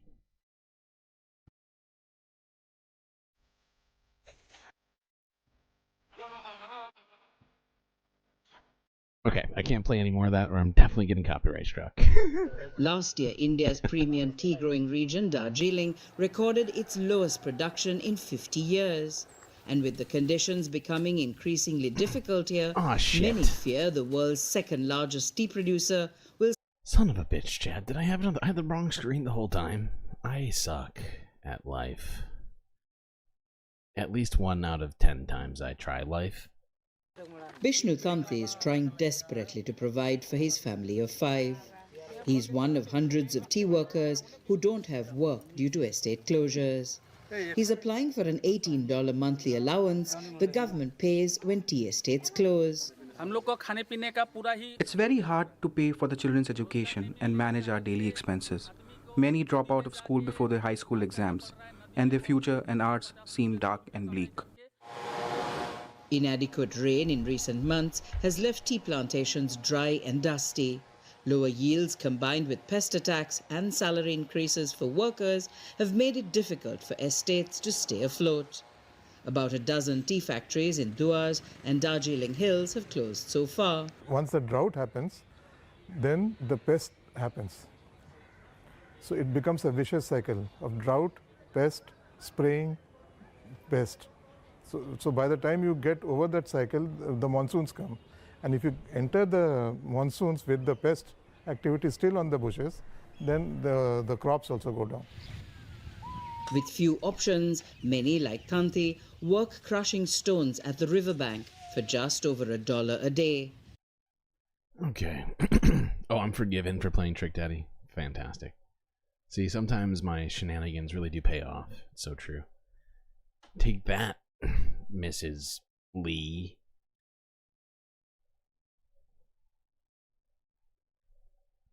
I think that was her name. No, I'm not talking out loud about my 4th grade teacher who thought I was a problem. It's just boisterous. I'm boisterous, okay? And full of shenanigans. Oh, shit. Where did I put my... Hold on, John. I put something down. I'm gonna fucking... Okay.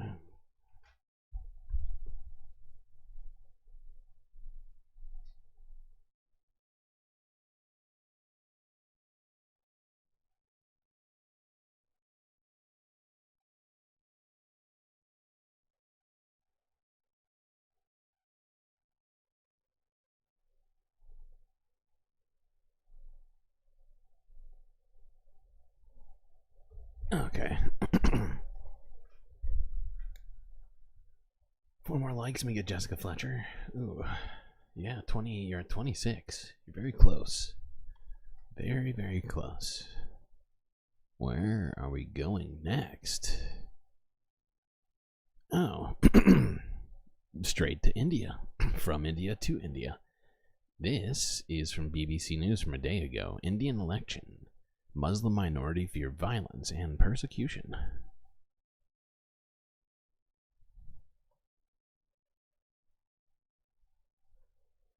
India's general election is being held next month, one that Prime Minister Narendra Modi is widely expected to win.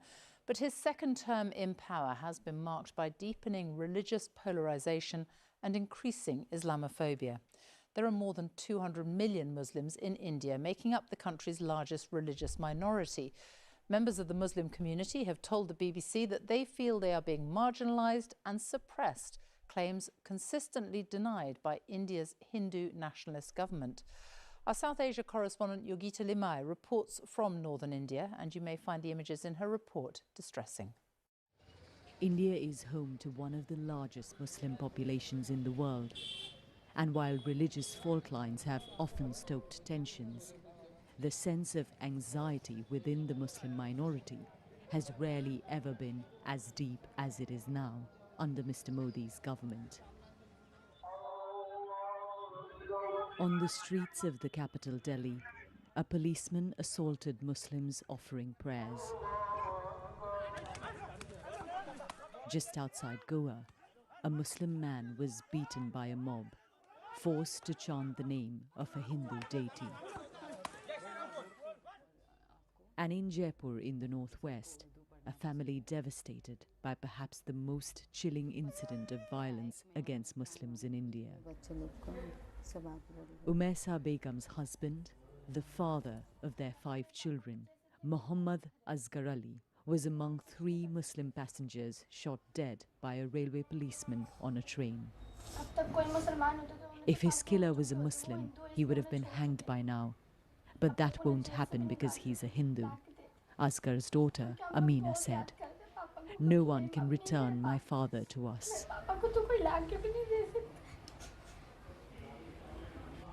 The constable filmed here, standing with a foot on Asghar's bloodied body, a man who's That's meant so fucking disturbing. protect people, issues a threat, seemingly to India's Muslims. "We know your masters are in Pakistan, but if you want to live here, vote for Prime Minister Modi." The policeman is being tried for murder, but it's rattled the community.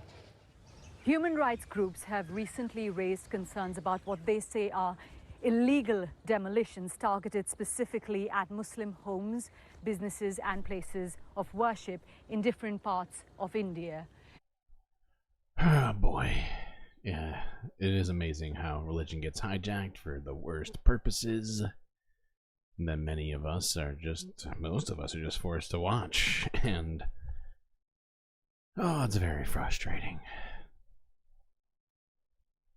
But it just feels like to me, maybe it's just because I'm constantly looking at this shit, but it genuinely feels like sanity and democracy and like rule of law, like normal shit, is like completely under threat. And I'm not using rule of law in the way that I feel like most Republicans are, would use it. I think you know what I mean in terms of people just, especially the powerful, like just walking right over our justice system, not even walking over it, just glad handing with it as they usurp true justice, which is, oh god, how do we stop these things?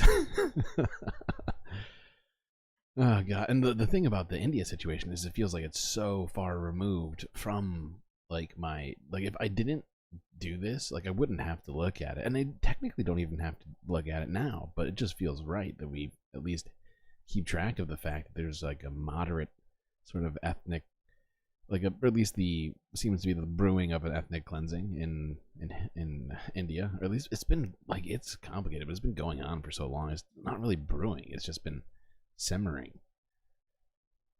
Anyways, you get what I'm saying. It's just like it feels important enough that we at least cover it. I know we've covered it a few times, but maybe we'll just keep looking at it until it gets solved. Okay, heading back to the Western Hemisphere for a moment. This is global news from 2 days ago, where Canada has officially begun airlifting Canadian citizens. They had discussed doing it yesterday or 2 days ago. Now this is the official happening of that. Go web go, please. Go web go. Go web go. Yes, that's it. This was the way God. out of... I'm so sorry for your ears. Also, I'm sorry my ears. That fucking hurt. For Canadian David Rochelot, a privately chartered helicopter picked up in the suburbs of Port-au-Prince. Now, this was gunfire at one of the hotels where Rochelot had been staying. It was near the airport. He had hoped the gang violence would pass and it would reopen. It didn't. Shooting was still quite active around the airport. They weren't shooting at us, but they were, just trying to keep the airport closed. Instead, Rochelot and a colleague paid out of pocket for their ride out of the country. He'd been to Haiti before, working on a farming project, but this time he says it felt like anarchy. It is total chaos, and the gangs, I think that's what they want. Now the price... Well, I don't think that's what the gangs want, necessarily.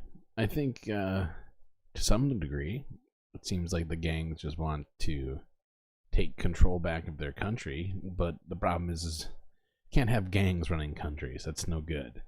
So there does need to be a conclusion to this fucking violence in Haiti at this point. It's gone on far too long, and I think they've made their point.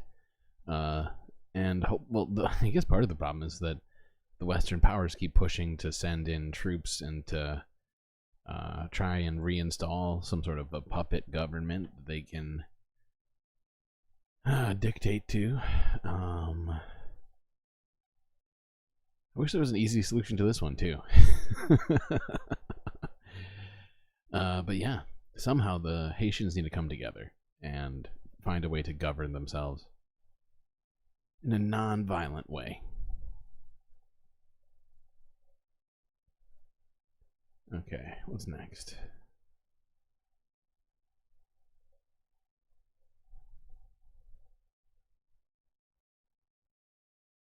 Okay, now on to Europe. This is from a day ago at BBC News. Spain's tourist hotspots facing housing crisis.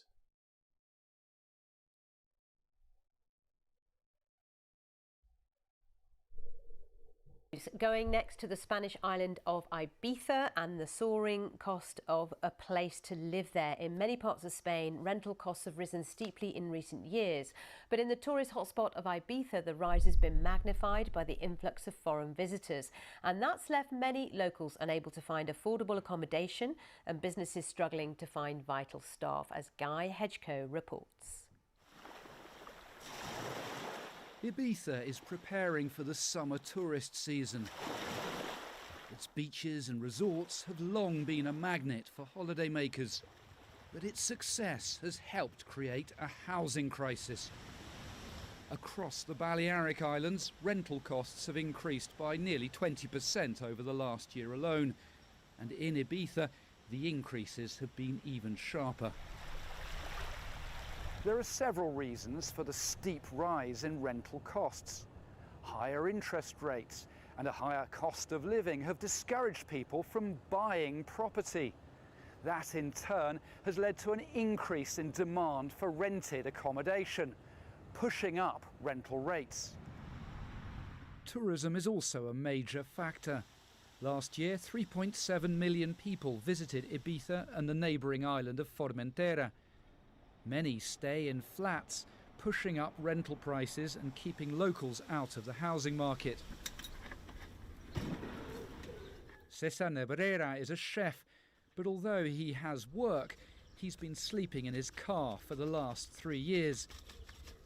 It's insane, which many workers right? on the under... Like, just think about that. You know, people on vacation are being helped by a guy who lives in his car because he can't afford to live. Fun vacay. And now resort to. In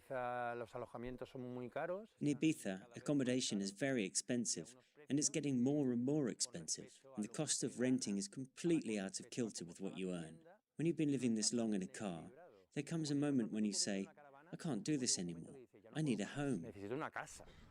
Local activists are demanding that this phenomenon be stopped. The problem we have is that the island's housing is not being used for the purpose for which it was built. It's being used as a speculative business and for tourism.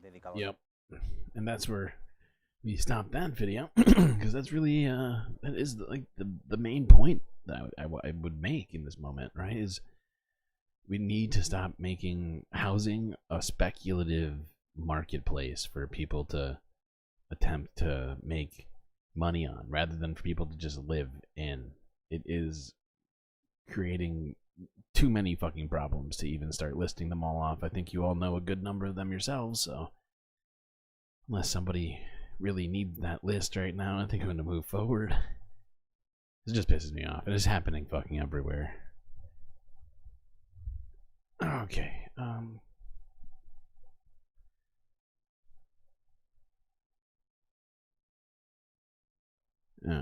yeah, so this piece is super short and goes into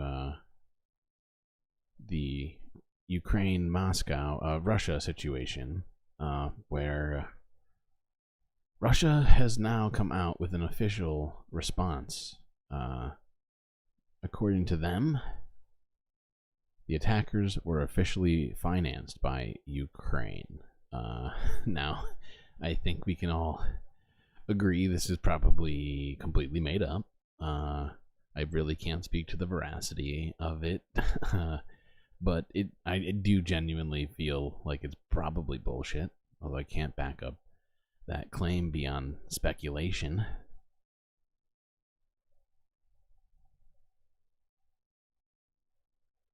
Although I take that back. Because Russia's saying this, but ISIS already claimed that they did it. So, you know what? It's less than speculation. It's somewhere between educated guess and speculation. В результате работы с задержанными террористами, исследования изъятых у них технических устройств, анализа сведений о финансовых операциях, получены доказательства их связи с украинским. Why am I not reading? I'm just reading your chats and just like assuming she's speaking English. That's Russian. Okay. As a result of working with detained terrorists, studying the technical devices seized from them and analyzing information about financial transactions, evidence was obtained of their connection with Ukrainian nationalists. The investigation has confirmed information that the perpetrators of the terrorist attack received significant amounts of money and cryptocurrency from Ukraine, which were used in preparing the crime.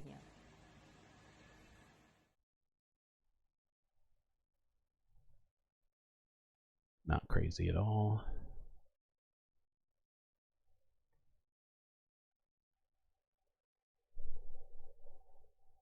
I like how they all think that somehow we didn't hear about the ISIS thing. They're just, although it does feel like it was probably meant for Russian citizens, less us. But it just felt necessary to at least look at this Russian propaganda piece. What's next? Democracy Now! Okay, this is from, wait, what happened? You need a new habitat? Your roof is leaking? Oh, that is problematic. That is unfortunate. Okay, yes, Democracy Now! Do I have this all set up right? Hold on, let me make sure I got it.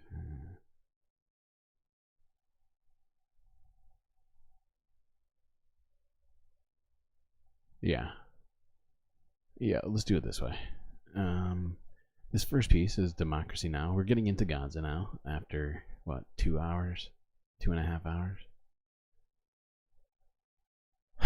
Pediatrician Dr. Tanya Haj Hassan on what she saw while working in Gaza hospital. Now, I believe either a day or two ago, we watched a piece with this woman in it, but it was from when I believe she was still in Gaza. She has now left Gaza and is in Jordan, and Democracy Now! Has had her on. So let's listen into this.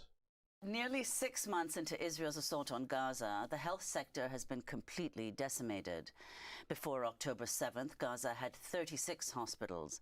Nearly 6 months later, only 2 are minimally functional and 10 are partially functional, according to the United Nations.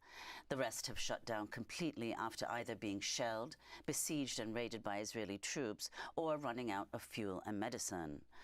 The death toll from the Israeli assault has topped 32,500, including over 14,000 children, with nearly 75,000 wounded.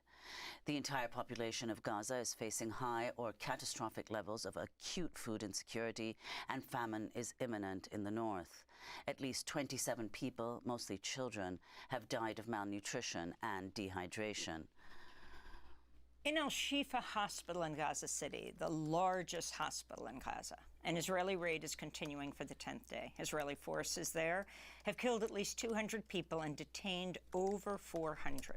Meanwhile, the UN report... Hey, by the way, actually, I'll never mind. I'll ask later. Night, Vincent. Night, Vincent. Wait, are you in the Discord, Vincent?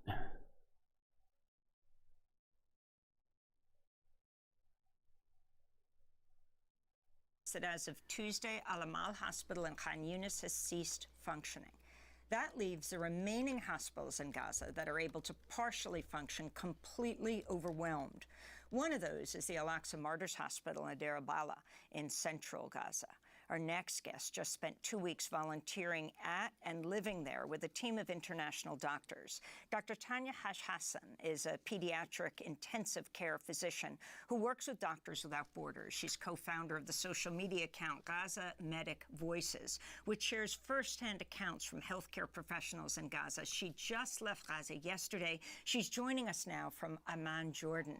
Tanya, welcome back to Democracy Now! I know you're absolutely exhausted. Can you just share your experiences of the last 2 weeks, what you feel it's most important for people around the world to understand? Yeah, certainly. Thank you. Just to clarify, I was in Gaza with a charity called Medical Aid for Palestinians UK, or MAP UK. It's really difficult to describe in words the horrors that we saw in our 2 weeks there. You know, you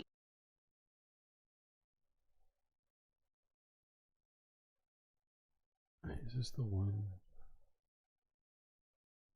Can't remember. Well, I'm just gonna say it now. I think you probably are all perfectly aware of it, but I'm pretty sure, at least like 75% sure, this one's got some very disturbing imagery in it of starving Palestinian children. So at least I'm pretty... Oh, actually, it might be... No, it's the one from later. This one's less disturbing and more informative.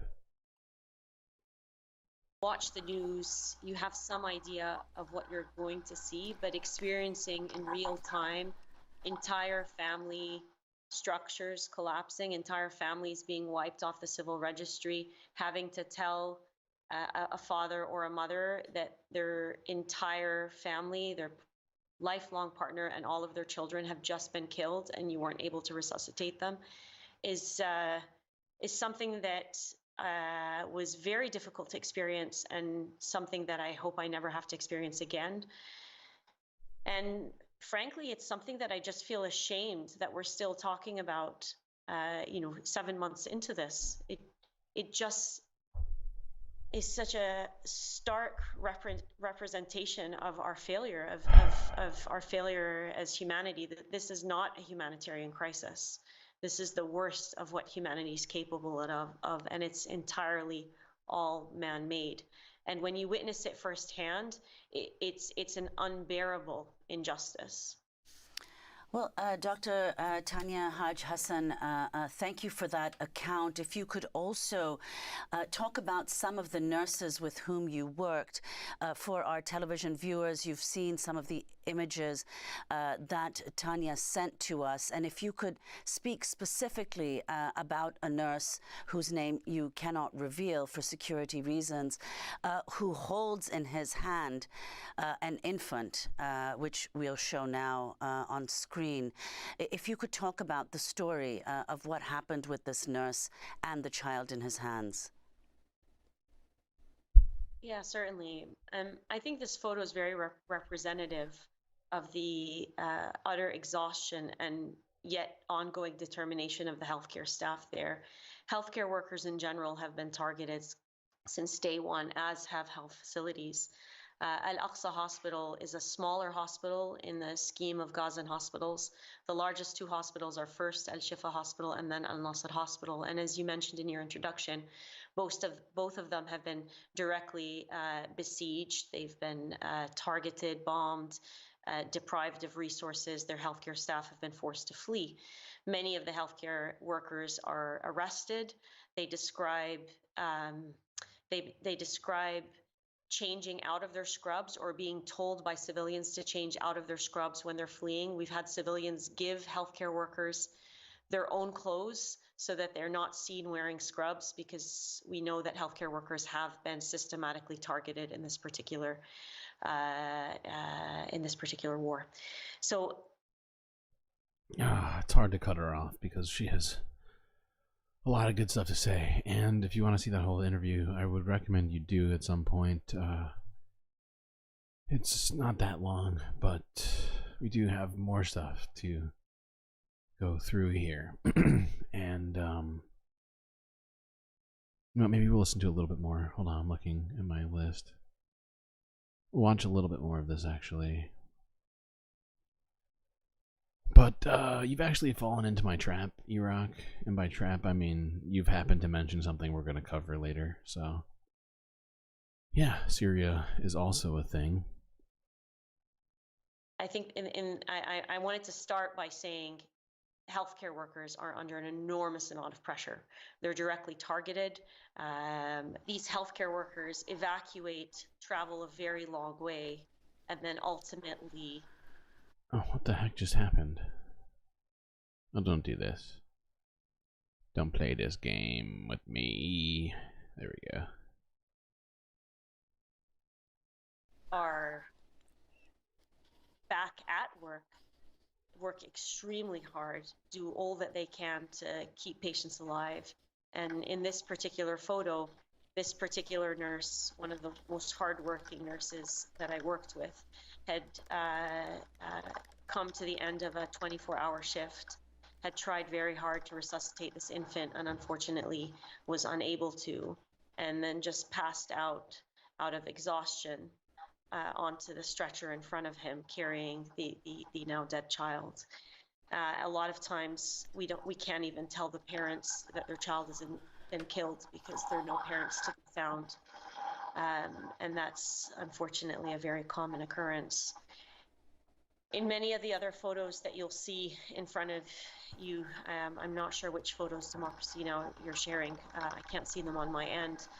But you can see the carnage, the very difficult circumstances under which the emergency room department is trying to operate. A lot of the senior doctors have fled. Junior doctors who are straight out of medical school are on call overnight, receiving mass casualties. Mass casualties with stories I can share with you, but stories that are very difficult and unbearable to experience. Yeah, they are difficult. And we are going to push forward because we got even more difficult stuff to watch. Yeah, no kidding. No kidding, Steven. I feel my humanity is being tested. Most days. But I somehow managed to pull through. This next one is from Al Jazeera English. Israel increasingly aggressive against Iranian targets in Syria.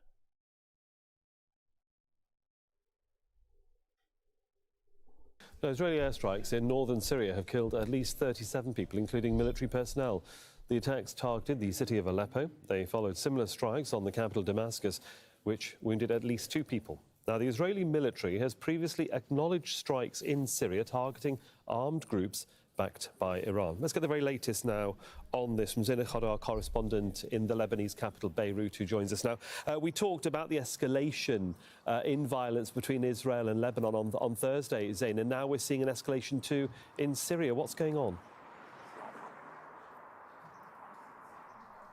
Well, Syrian state media is reporting overnight strikes around the northern city of Aleppo.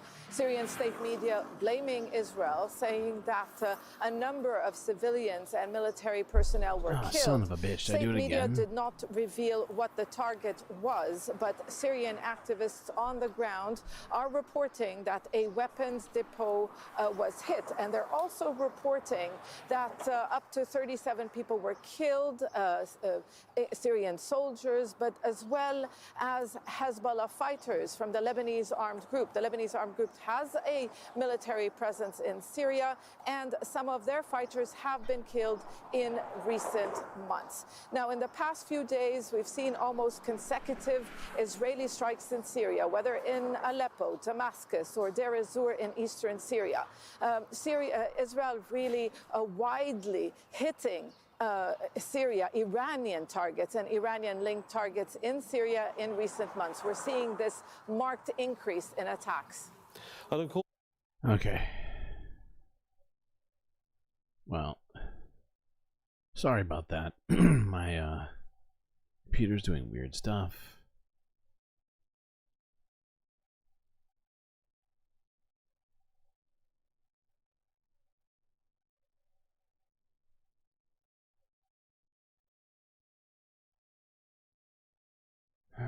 Why? Why is my computer being slow? What do I have open? Gotta close some shit.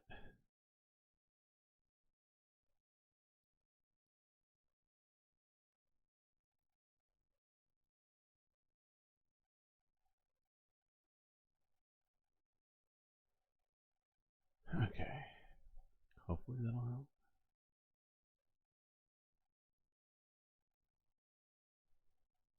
Okay, what's next? Okay, yeah, this is from a day ago. The Real News Network.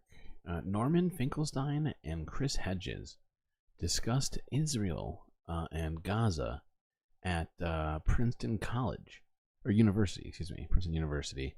We're gonna watch a piece of it. It's very long.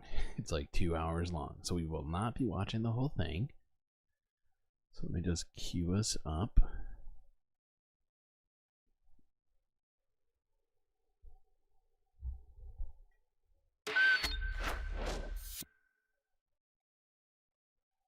Let's go to where they're just discussing, I guess. I think that's probably the most relevant. How long is that? It's long. It's very long. Let's start, I guess, here. Good God. States is clearly complicit in between what was under ask about the United and what's currently under the current government.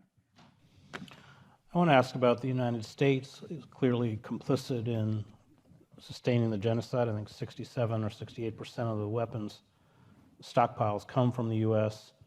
And the obsequiousness of both parties towards Israel's demands. I'm just going to quote Ariel Sharon and then have you comment. He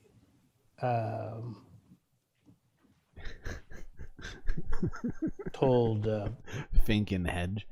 It sounds like some sort of a buddy cop like TV show or something. Fink and Hedge.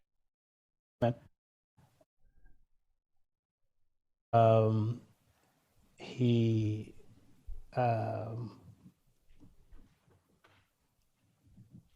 told Shimon Peres, quote, every time we do something, you tell me Americans will do this and will do that. I want to tell you something very clear. Don't worry about American pressure on Israel. We, the Jewish people, control America, and the Americans know it.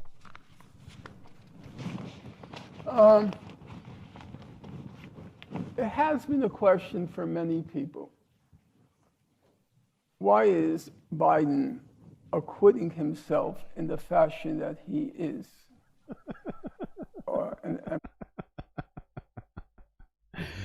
I feel like that TV show, even though I love these guys, well, love might be going too far. I mean, I enjoy them, and I think that they're pretty fucking knowledgeable. Certainly both treasure troves of information, I would say. Although I have heard them both say things I probably don't agree with, partly because Hedges is a Catholic, and you know, people aren't perfect, but I do enjoy these guys. But I feel like it would be a pretty terrible show with Chris Hedges as the straight man and Finkelstein as the funny man. I mean, you got a socialist journalist, and a Middle East academic. Where's it set? I think that's the important part. For me, I can't get over where you gotta tell me, is it New York City? Is this abroad? Are they like, like the title's great. Okay, that's clearly a buddy cop written all over it. Fink and Hedge, yeah, 100%. I'm not even gonna start there, but I'm just trying to think about where this, whatever, being an idiot. That matter, Blinken, Jake Sullivan, and the rest. I would say there are two elements. One element is there is a strategic interest by the United States to seeing that Israel's deterrence capacity is restored after October 7th. And our administration does see Iran as a crucial regional power that has to be put in its place. And there is the fear in the U.S. administration from the vantage point of its own interests. There is the fear that a victory for Hamas will embolden what's called the resistance front. So that is, I think, a distinct and separate U.S. interest. However, not a however, I would say an in addition. And here I'll freely admit to going into speculative terrain. And some people may be offended by it. It's my honest opinion, and we can argue over facts. We are obviously in an election cycle. And as everybody knows, if you open up, say, the front page of the New York Times today. Hold on. Just is nothing personal, but because Norm speaks at the speed of a young tortoise, I'm going to move this up to 1.25. The first thing they're always calculating is which party is getting more campaign contributions. And today, the Times breathed a big sigh of relief. Joe Biden is getting ahead now of Trump. I'm not sure if in just the current month or totals. I didn't read the full article. There is a Jewish billionaire class. And since October 7th, it's gone mad. That's not an exaggeration.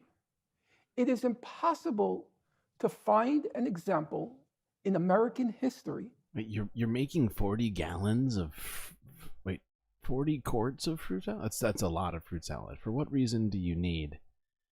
What reason would you need that much fruit salad? That's an alarming amount of fruit salad.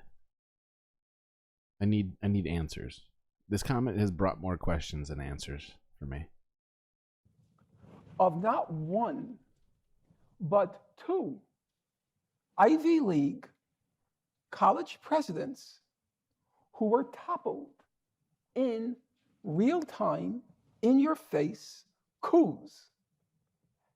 The president of Harvard University was ousted from office because she was insufficiently repressive, suppressive of a speech and assembly on her campus. That's completely unprecedented.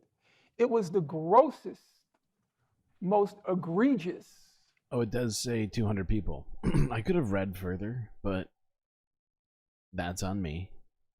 That's on me. I'm doing too many things at once right now, chat. Doing too many things at once. I'm not sufficiently doing my job, and I apologize. It makes a lot more sense. That even seems... Well, no, that's plenty of fruit salad. That's plenty. Here's the question. What is the honeydew to the rest of the fruit ratio currently for this fruit salad? The most flagrant violation of academic freedom in our country's history. There's nothing that even compares to it. I have studied that history. I've written on that history. There was, at the turn of the century, the robber barons. When I say the turn of the century, I mean from the 19th to the 20th century. The robber barons got very upset because there was a lot of labor insurgency, and there were just a handful of professors, really, you can count them in the fingers of your hand, who in their university posts were expressing some support for the labor insurgencies, and the robber barons were ruthless in trying to get them expelled from the university. And that was the beginnings of the whole battle for academic freedom of our country, was the formation of the AAUP, the American Association of University Presidents. John Dewey and several others played a very important role. But this was simply breathtaking. They, without no holds barred, not behind closed doors, they toppled 2 Ivy League college presidents. They are that ruthless, and they have that much power. Remember, they're giving $100 million at a shot. That's an extraordinary amount of money. If there's anybody in this room from my generation, we as kids used to watch this program. It was a weekly program. It was called The Millionaire. And it was about this philanthropist who would each week, it was a weekly, he would give $1 million to some do-gooder. And we would sit in front of our TV sets and, oh my God, $1 million. It was unbelievable. It was like going to Jupiter and back. And okay, I account for inflation, and I know I'm old. Okay, a slice of pizza in my day was 15 cents. Now it's $3. I get that. Man, can you imagine 15-cent pizza? There'd be riots in the street. But $100 million is a lot of money, or $50 million in the case of the donor to the Wharton School at the University of Pennsylvania. And for Biden, that's a concern. If he says something too critical of Israel, they'll just give the money to Trump, because Trump, they know he's an ace in the hole. He's going to do for us whatever we want on Israel. So I do think that is a significant factor in Biden's calculation. And what they did was they tried to do a kind of good cop, bad cop. Biden sticks by Netanyahu. Chuck Schumer is cautiously critical of Israel in general and Netanyahu in particular, because each of them had a designated role in the division of labor. Biden needs to keep the billionaire class.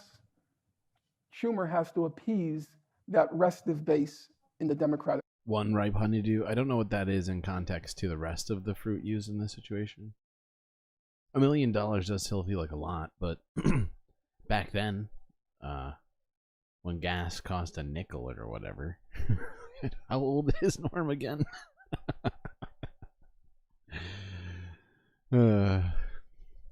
You know, if you can buy all of Apple for $1 million or whatever, you know. 2 honeydews? Oh boy. Uh-oh. That's a lot of honeydews. I feel like that's getting too honeydew heavy. It could lead to honeydew overload, which is a serious problem. Party, which is not happy with what's going on. So that's how I try to understand what Biden is doing. Let's talk about Gaza itself. I was in Sarajevo during the war. That was 300 to 400 shells a day. That resulted in about 4 to 5 dead a day and 24 wounded a day. I juxtapose that with Gaza, where it's hundreds of wounded and dead a day. I think there's a pretty strong case to be made that the numbers released by the health ministry in Gaza are a severe undercount, given what are presumably tens of thousands of missing. It's an interesting stat there, I think, for Chris here to be pointing that out.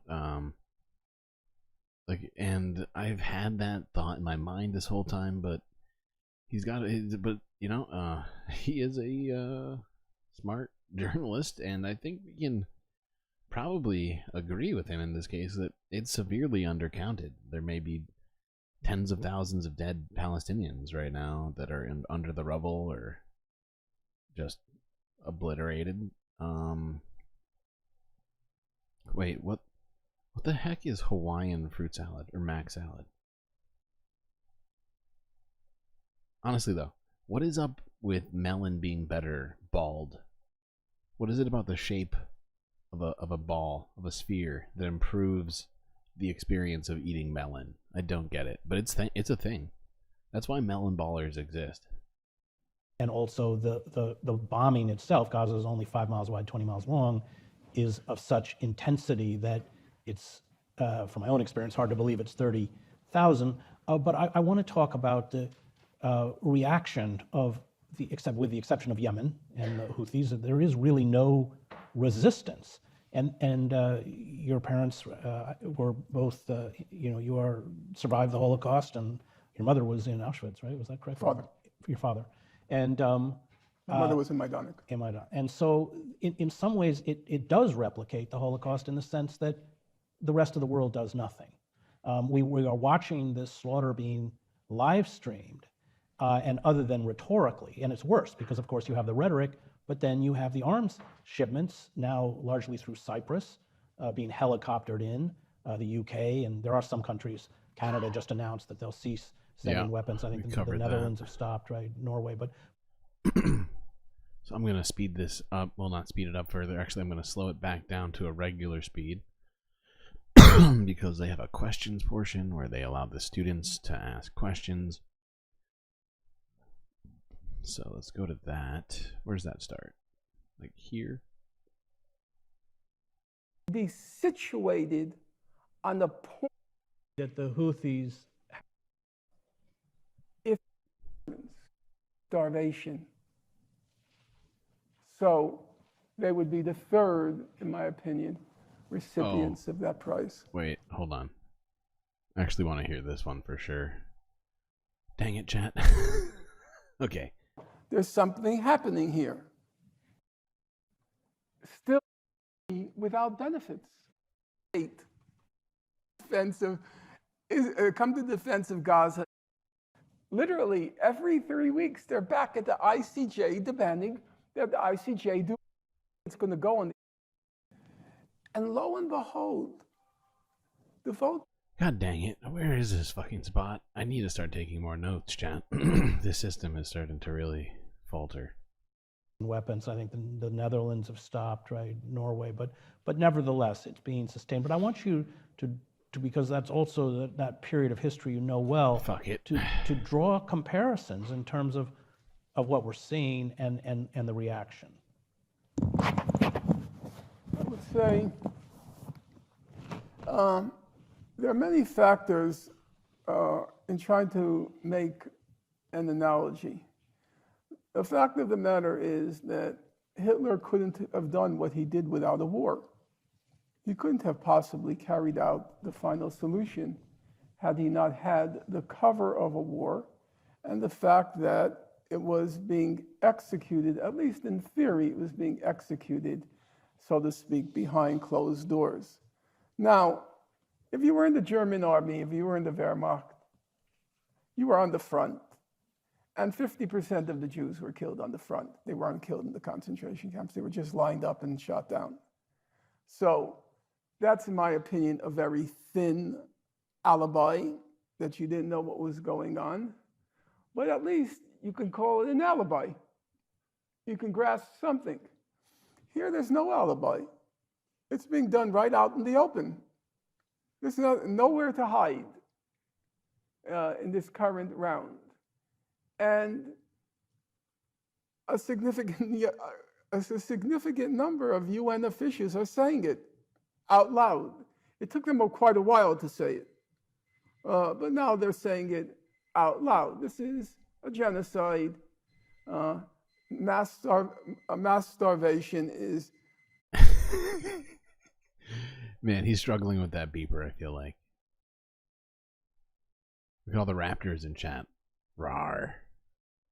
If that's a cell phone, I carry. Do you know what I say to your raptors? I say this. My Star Trek laser, phaser, and I set it not on stun, but I set it on kill. So, which is what I tell my students. Yeah, Mao Zedong.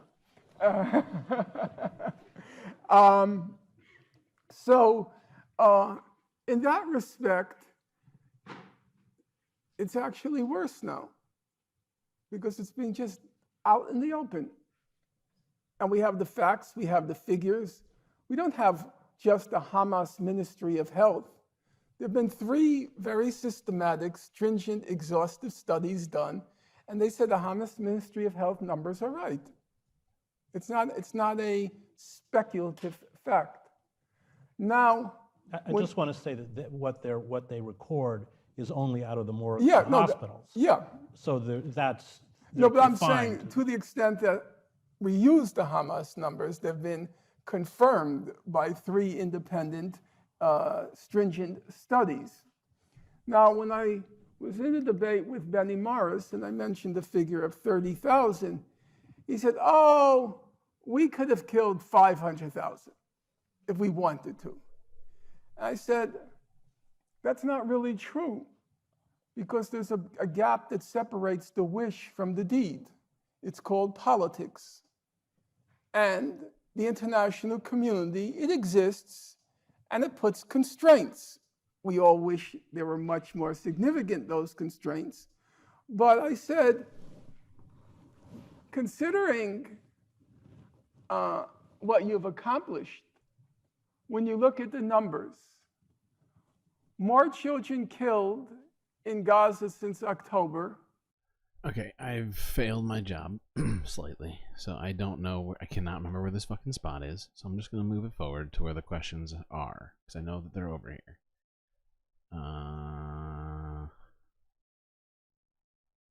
Okay. Because there's like literally 20 minutes of footage in between there and here, and I was genuinely considering doing it, but no, it's just too much, chat. We've gone too far.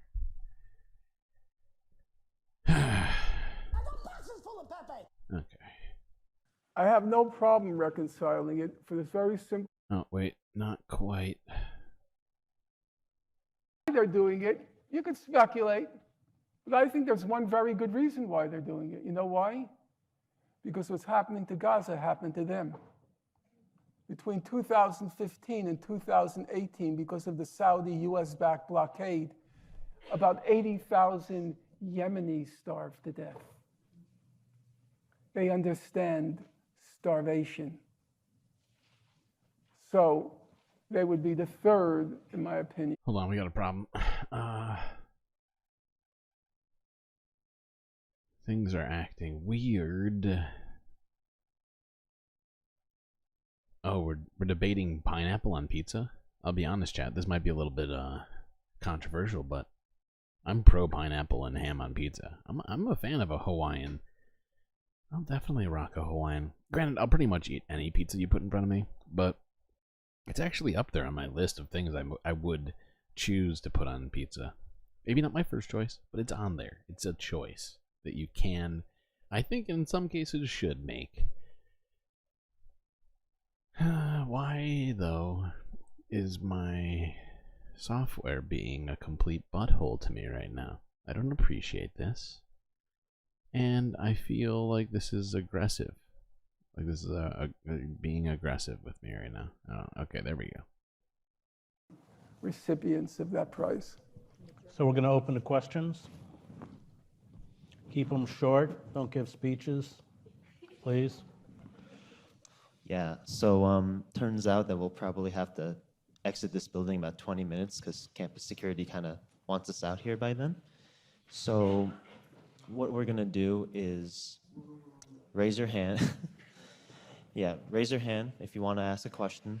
I'll come over and get to you. Young man, I'd like to call on him first. This fellow in the back, if you don't mind. Okay, gotcha. Also, after I ask this question, second floor will get their own question, and third floor will get their own question, and I think that'll be pretty much it for tonight. So, yeah. Okay. By the way, one piece that we missed of this, because I watched this whole fucking thing to some degree, like I was listening to it while I was doing stuff, and like they said that campus security wants them off and out of there, so that's why they're only doing like 3 questions. I totally support the Houthis as a Jew. You said that, Norm. Yeah, totally. The Houthi flag says, "God is the greatest, death to America, death to Israel, a curse upon the Jews, victory to Islam." Mm-hmm. Yes, I'm aware of that. How do you reconcile this? I have no problem reconciling it for this very simple reason, and you'll allow me, you can disagree, I have no problem with that. From my first conscious moments in my own life, okay, my parents loathed the Germans. They didn't loathe the Nazis. They loathed, they hated the Germans. In fact, I vividly recall my father once recommended me a book on the Nazi Holocaust. And I asked him, you know, what makes this book special? And he said to me, I liked it that the author didn't talk about Nazis. He talked about Germans. Now, my parents were very decent human beings. The apple did not fall far from the tree. But I could understand that sentiment. The only Jews the Houthis have known are the Israelis. It's a regrettable fact that they don't know, have never experienced any other kinds of Jews. I remember I once asked my mother, just out of curiosity, did you ever come into contact with a German who was decent? And she said to me, she thought hard, and she said, I remember one German soldier, he had a kind of guilty look on his face. That was all she could remember. One. So it doesn't surprise me that she loathed all Germans. Do I wish the Houthis were more discriminating in their slogans? Of course I wish it. I think so. But do I understand where it comes from? Yes. And will that slogan of theirs color my appreciation of the fact that alone among the world's peoples, they are resorting to armed force to stop the genocide in Gaza? I have to ask myself the question, how would my parents have felt if this ragtag army happened to be situated on a point in the world's map where they could inflect the outcome of the final solution? And these people, this ragtag people, hailing back to the Middle Ages, they were investing all of their physical resources and moral energy to stopping the extermination. How would my parents react? Would they ask, what are their political slogans? I don't think so. That's my honest reaction. I'm not trying to be rhetorical with you. Okay. There's a bunch more to this. Literally a full hour, I think, of footage that we didn't even get close to covering, but I've I've been streaming for over 3 hours already, and there's still more to cover. So buckle in. Is he on 75%? No, he's not. That was just regular speed. I originally had him at 1.25, but then I wanted to hear the other, like the kid who was asking the question, and I assumed he was going to talk at Ben Shapiro level speeds. What's next? Okay, another Democracy Now! Video. What is this, a third one today? Can't help myself some days. Oh, this one's tough, if I recall. Oh, no, this one, well, yeah, it's a little tough, but it's also very somewhat inspirational, I guess you might say, and it's also very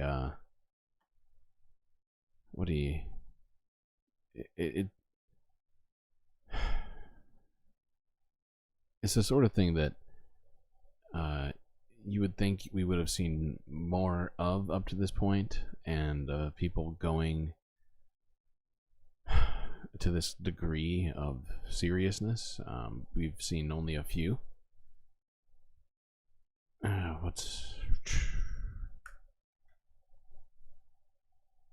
Okay, so yeah, this one is entitled "I Could Not Stay Silent." Anel Shalin resigns from State Department over U.S. Gaza policy. Thank you for the rockets. I'm not sure for what I deserve rockets right now, but I'll take it. This is Democracy Now!, democracynow.org, The War and Peace Report. I'm Amy Goodman with Nermeen Sheikh. It's doing A it State again. Department official working on human rights issues in the Middle East resigned Wednesday in protest against U.S. support for Israel's assault on Gaza. Anel Shalin worked as a foreign affairs officer in the Bureau of Democracy, Human Rights and Labor for a year before publicly resigning. In an op-ed published in CNN, she wrote, quote, "For the past year, I worked for the office devoted to promoting human rights in the Middle East. I believe strongly in the mission and in the important work of that office. However, as a representative of a government that is directly enabling what the International Court of Justice has said could plausibly be a genocide in Gaza, such work has become almost impossible. Unable to serve an administration that enables such atrocities, I've decided to resign from my position at the Department of State," she wrote.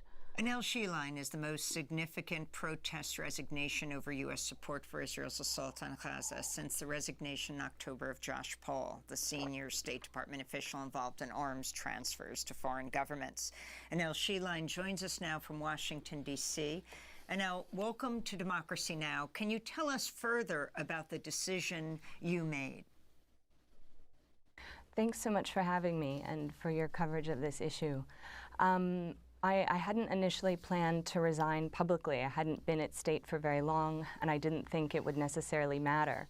But I decided to go public because when I started to tell colleagues that I was planning to resign over Gaza, so many people's response was, "Please speak out, please speak for us." Many people are not in a position where they feel they could resign, or they are trying to do what they can on the inside. There's still a lot of important, crucial work the State Department does. And so I decided I would go ahead and go public. Well, you told, Anel, you told the Washington Post that you tried to raise concerns internally with dissent cables and at staff forums. So what was the result of that? And how are other people within State, as you said, trying to speak out within the State Department to change policy? Yes, many people are extremely horrified by the U.S. government's position on this horrific conflict and the actions of both the Israeli and the U.S. governments. There is the dissent channel inside the State Department. I co-wrote a cable and signed other cables. There have been forums for State Department employees to speak out. I spoke with supervisors. I was able to speak with senior official about my resignation. I think at the end of the day, many people inside state know that this is a horrific policy and can't believe that the United States government is engaged in such actions that contravene American values so directly, but the leadership is not listening. I want to go to the State Department spokesperson, Matt Miller, being questioned by a reporter about the internal dissent channel within the State Department and employees raising concerns over the policies. I'm sorry, what? Are you accusing her of being AI right now, Stephen? What the hell is going on? That sounds crazy. What is the point of the whole channel? And like, I mean, the secretary listens, and we've all reported about various listening sessions between mid-level or like more senior officials with the secretary, more junior officials. If it's not, if it's being APAC, that makes more sense. So she's APAC now? I'm very confused. Or you're saying APAC is the problem? heard, but if it's not taken into account in the policy at or like more senior officials with the secretary, more junior officials, if it's not, if it's being heard, but if it's not taken into account in the policy at all, then don't you think it's a little bit pointless? So I would disagree with that completely. It is taken into account in the policymaking process. The secretary has heard things in those meetings that he takes on board and that influence his thinking and that he brings to bear in making policy decisions. Now, if what you mean is, are we going to execute a complete reversal of the policy we implemented, or are we going to implement exactly some of the policies that the people in these meetings have called for? That's not that's not how this process works. That's not how government works. I don't think that's anyone's expectation. That's not how any organization works. I dare say any of the media organizations in this room, if reporters go to their bosses and offer feedback, and the bosses say, wait, sorry, we gotta hear this again. This response is ridiculous. If what you influence his thinking and that he has heard things completely, it is taken into account in the policymaking process. The secretary has heard things in those meetings that he takes on board and that influence his thinking and that he brings to bear in making policy decisions. Now, if what you mean is, are we going to execute a complete reversal of the policy we implemented, or are we going to implement exactly some of the policies that the people in these meetings have called for? That's not how. That's not how this process works. That's not how government works. Oh my God. That's not how organization works. I dare say any of the media organizations in this room, if reporters go to their bosses and deep state getting shadow banned. No God. But seriously though, this guy, his whole job is just obfuscating. What's his name again? Something Miller, right? Matt Miller? Mark Miller? Offer feedback and the bosses say, well, that's a good point. We're going to take that to bear. But on the larger policy, this is the decision that we have made.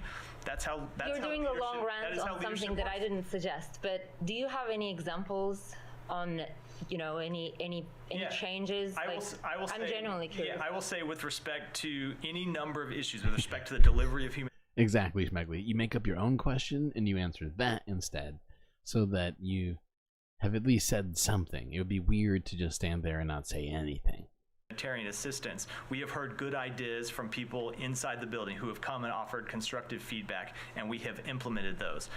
Now there are people that when you say if the idea is that to the United States to cut off support for Israel, that's just a fundamental policy disagreement. So when you see people who offer interviews that say we want the United States to stop, I love that phrasing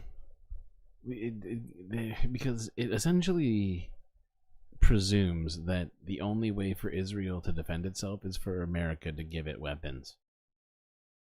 It's magic. We're just gonna hear that nonsense one more time. To cut off support for Israel, that's just a fundamental policy disagreement. So when you see people who offer interviews that say we want the United States to stop supporting Israel's right to defend itself, that's not. No one has said that. No one has said they don't have the right to defend themselves, but they do need to stop genociding people and ethnically cleansing people. And we, the American people, need to stop funding that shit and giving the Israelis more weapons. There's an absolute huge trough of options between those two things that he completely and intentionally neglects to point out, because that would be inconvenient as fuck to the narrative. But hey. In the Ice Age, how much taxes did people pay? Yeah, good point. That's basically what he's doing. Something the secretary agrees with. It's not something the president agrees with, and ultimately, they are the ones who have the responsibility of making those decisions. So, Anel Sheline, if you can respond to the State Department spokesperson, Matt Miller.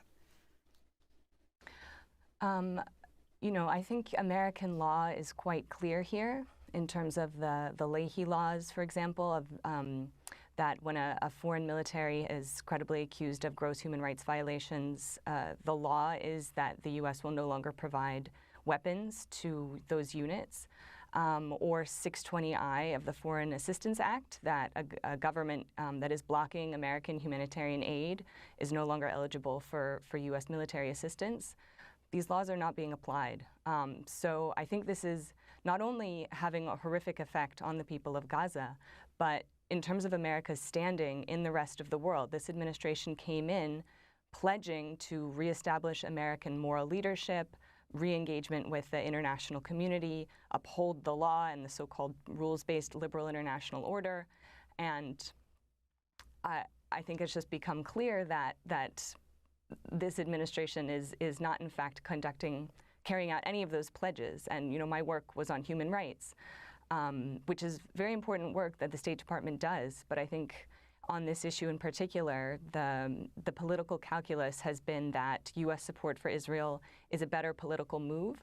But I think what the administration may be starting to see is they may have made the wrong decision on that politically. And Anel, can you explain whether there's any distinction made? There's a blanket statement about U.S. support for Israel, but is there no distinction within discussions at the State Department between different forms of U.S. support for Israel? So, for instance, obviously in this instance, the most important question is that of military aid to Israel at this moment. I should be clear that, you know, my area of focus, Israel and Palestine were not part of my portfolio. I was focusing primarily on North Africa. So I can't speak directly to, you know, some of those conversations. I do think, you know, at the end of the day, the U.S.-Israel relationship is considered of such political importance that decisions regarding it are made at the very top.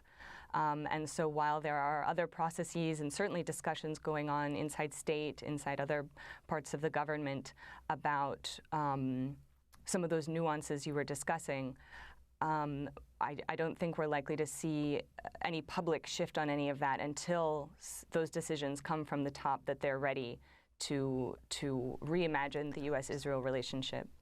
I wanted to go to another clip of the State Department spokesperson, Matt Miller, saying the Biden administration has not found Israel's action. Are you saying that Matt Miller reminds you of a ventriloquist dummy? I think you might have a point. In Gaza to be a violation of international law. This is some of what he said. We have not found them to be in violation of international humanitarian law, either when it comes to the conduct of the war or when it comes to the provision of humanitarian assistance. That was this week, Anel Sheline. Either violation of international law or when it comes to providing humanitarian assistance. And yet President Biden says he is building a port because the Palestinians cannot get enough aid. Exactly. I think that the evidence speaks for itself. We've had, you know, not only the ICJ's ruling, not only the UN Security Council ruling. Clearly, the administration is unwilling to admit to reality. And I just want to reiterate, I think this is not only obviously devastating for the lives of people in Gaza, but is doing incredible damage to America's standing on the international stage. It is incredibly demoralizing for people inside the State Department, many of whom believe very deeply in what America says it stands for. So I'm trying to speak on behalf of those many, many people who feel so betrayed by our government stance. And now, do I pause it here? The thing is she starts crying in I think a minute and a half. And I just don't know if I can handle it right now. I'm already dealing with enough. I don't know if I can watch her cry. Fuck it. could you explain the effect that the massive protests across the United States have had? Why are you doing this to me? In the State Department, what discussion there was of them, and then, of course, the uncommitted vote. So within the State Department, you know, civil servants are very committed to their role of being non-political, of following the instruction that they receive. You know, within state, people are aware of what's going on outside, but you know, this is not the first time that people have been involved or had to carry. I can't do it. But if you want to watch the rest of that, there's like another 4 minutes, 3 minutes. I just can't do it. Unless you really want to watch it. I just don't want to. You know what? Fuck it. We're doing it. We're doing it, chat. I'm being stupid. Okay?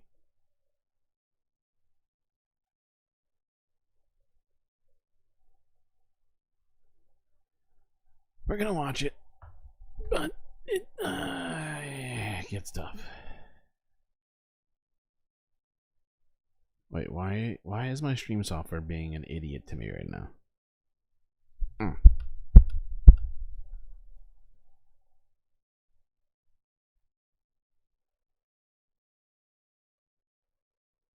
Oh my god, this is pissing me off so much. Look, we don't even have our support.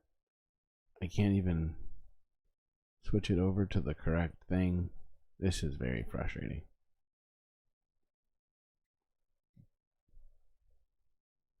This is what happens. Change my mind twice. Then I get stuck in some sort of loop. Terrible loop. Alright, chat, we might have to do this without support. Without our great support from Bacula and Cisco. Because they're not on this. Like each one of these is a different scene, technically. Poor Bacula. Hopefully it'll fix itself in a second, but it's lagging. It's getting late in the stream. It does this for whatever reason. It's very frustrating. And I don't know how to make it not do this. No, Bacula. You're too young to die. Alright, go. Let's fucking do this. Policies they perhaps did not agree with, and it is something that many of these people have signed up for. This is the role of carrying out America's foreign policy. On this issue, I think because it has been so horrific and because we are seeing such growing political pushback from the American public, people are increasingly frustrated. You know, many other people with whom I spoke said they're considering resigning, but again, it is challenging for someone to, you know, it's not easy to not have a job in this country. I wanted to quote further what you've said in explanation of why you're resigning. You said you're haunted by the final social media post of Aaron Bushnell, the 25-year-old U.S. Air Force serviceman who self-immolated in front of the Israeli embassy in Washington on February 25th. You quote him, "Many of us like to ask ourselves, what would I do if I was alive during slavery, or the Jim Crow South, or apartheid? What would I do if my country was committing genocide?" The answer is, you're doing it right now. If you can explain what that meant to you and how people have responded to you. sorry. I, you know, that post, I think, spoke to me and many people who had to really look at what they were doing and whether, you know, for me, I have a young daughter, and I thought about in the future, if she were to ask me, you know, what were you doing when this was happening? You were at the State Department. I want to be able to tell her that I didn't stay silent. So, and I know many people who are deeply affected by those words that Aaron Bushnell posted. And I do think people are trying to do what they can. There is still very important work being done inside the State Department. But I do think until our top levels of leadership are ready to make a change, there's very little that the rank and file are able to do. Anil Sheeline, we want to thank you so much for being with us. Anil has just resigned from the State Department in protest of U.S. support for Israel's war on Gaza. She worked as Foreign Affairs Officer in the Bureau of Democracy, Human Rights, and Labor. She's also the first State Department official to publicly resign since Josh Paul did months ago. Okay. All right. What is next?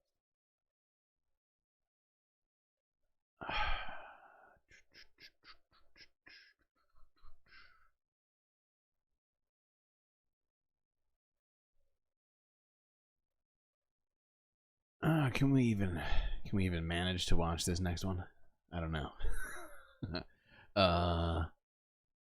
And 2 Democracy Now! Clips in a row? That's crazy. That's nuts. I don't know. I don't know if we can do that. That seems to be. It's going too far. It's going too far.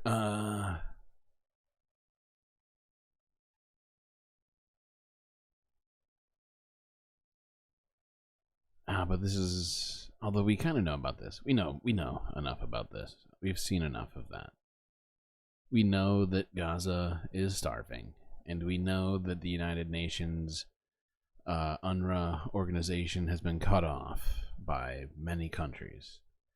And, yeah, it's a problem, and it needs to be stopped. We're going to skip this next one. So, yeah, this is from a day ago, Al Jazeera News. Top UN court orders action on aid. Israel told to ensure unhindered food delivery.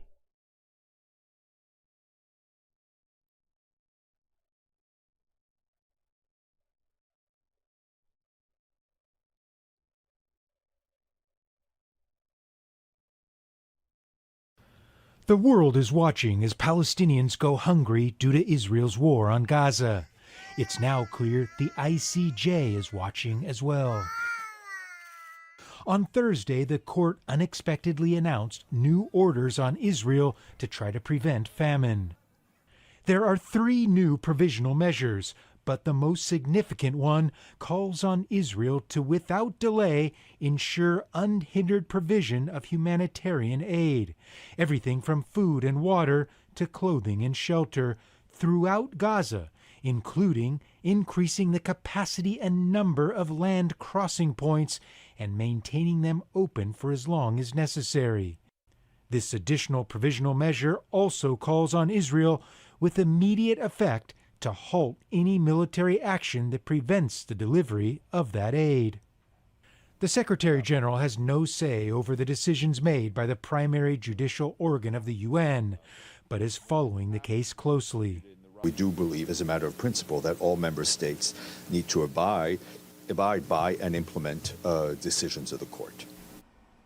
The court said famine is now setting in Gaza, thus justifying the additional provisional measures. Many of the judges considered that Israel was not really compliant with the order. And also, given the specificity of the order itself when it comes to aid and humanitarian aid, I think it is clear that this is going to be a key aspect of the discussion for South Africa going forward. This is potentially what might make or break the case in terms of like how do you decide whether genocide is happening is going to be this whole debacle of denying aid to Gaza. The ICJ has also requested Israel issue a report on all of the measures it has taken to abide by the new provisional measures. That report is due by the end of April. Gabriel Elizondo, Al Jazeera at the United Nations in New York.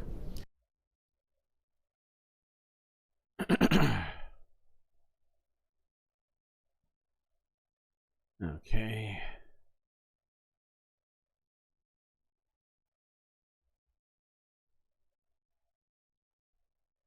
What's next? Don't skip. You want to watch it? All right, we can watch it. We can watch part of it, not the whole thing. It's like 12 minutes long. Maybe. I mean, I guess how long have I been going? All right, we'll watch it. 3 hours, 30 minutes. It's Friday. It's not fun. I'll tell you that much. It's depressing. Okay, let's see here. This this one that I skipped over, which we're now gonna do, is from Democracy Now. As Gaza, for fuck's sake, as Gaza faces famine, Israel cuts ties with UNRWA, and U.S. halts funding for critical aid agency.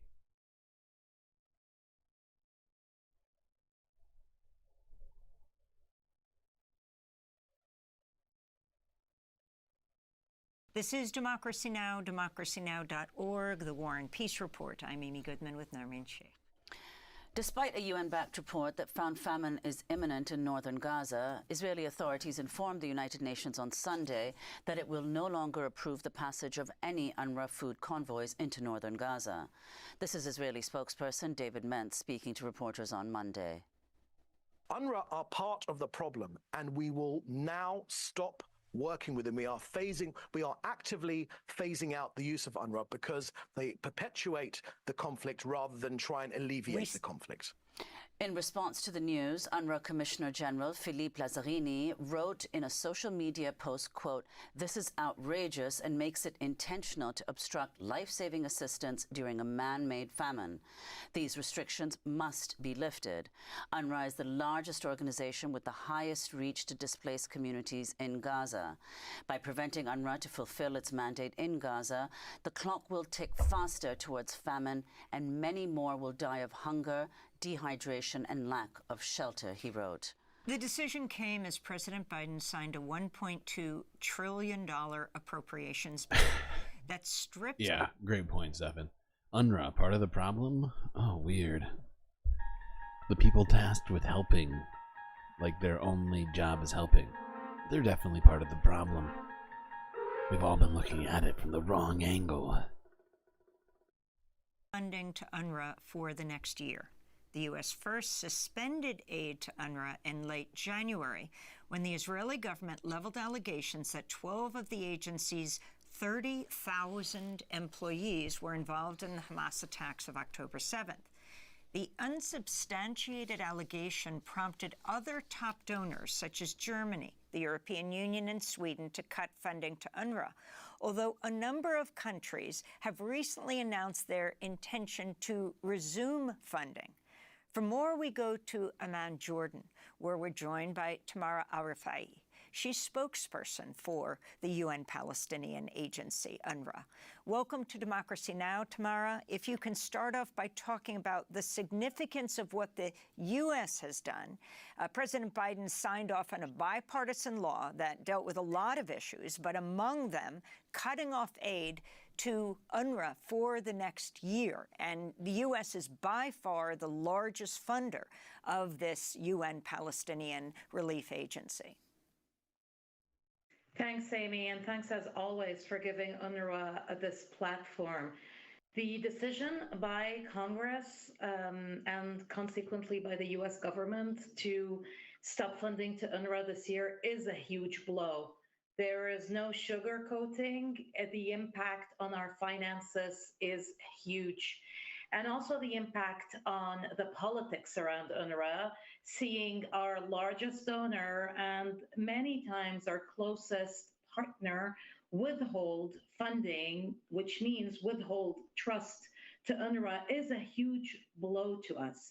However, I also want to say that in parallel, several governments, European and non European, have either much increased their funding to UNRWA or have given us money for the first time.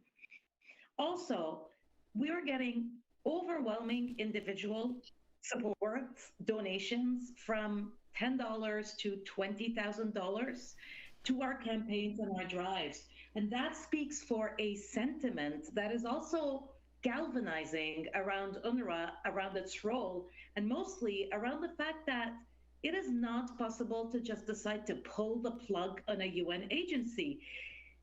Any change to the way a UN agency works, especially as UNRWA gets its mandate from the UN General Assembly, should be discussed at the General Assembly. It is not about one or two UN member states to decide whether UNRWA can continue working or not. This is a global decision. At the General Assembly is where we get an overwhelming vote of support.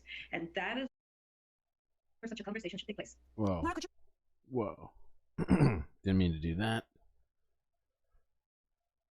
Okay. I think that's about enough of that one. We got halfway through it. And I think that essentially gets to all of the points that video really makes, essentially. If you need the gritty details of it, of course, it's on Democracy Now!, which you should already be subscribed to. Yes, I agree, Stephen. Or Stefan. I still haven't decided how to pronounce your name.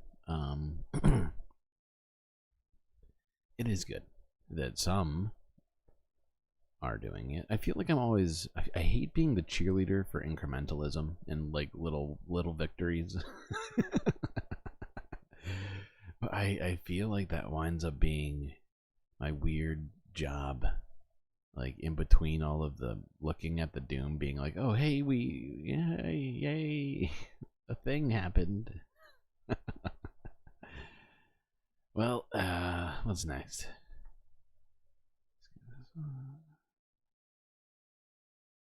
Oh, okay. Alright, this next one is from the Associated Press from 9 hours ago, where Palestinians react to the UN court ruling ordering Israel to allow more aid into Gaza. So yeah, these are like reactions from Palestinians upon hearing the news The world that we were just discussing.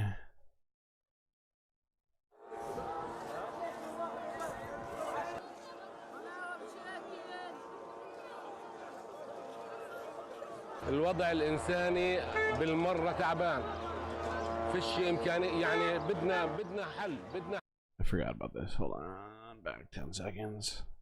Humanitarian conditions are miserable. We just want a solution.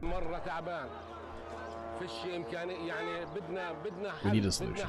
The aid that goes to northern Gaza does not reach us, and if it arrives, those who are receiving it die.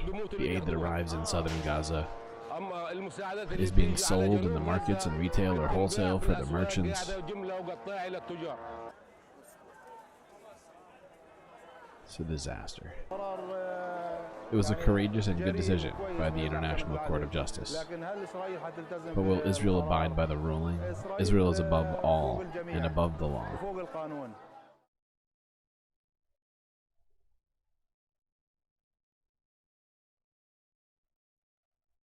Pause. What's happening? Oh. What is this next one?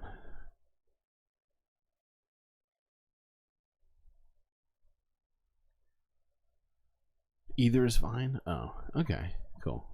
That makes it easy. I guess I'll just pick how I'm feeling day by day. So that was 9 hours ago. This is from 7 hours ago. Palestinians mourn after overnight Israeli strikes in Gaza. Doesn't inspire a lot of confidence. Gotta be real.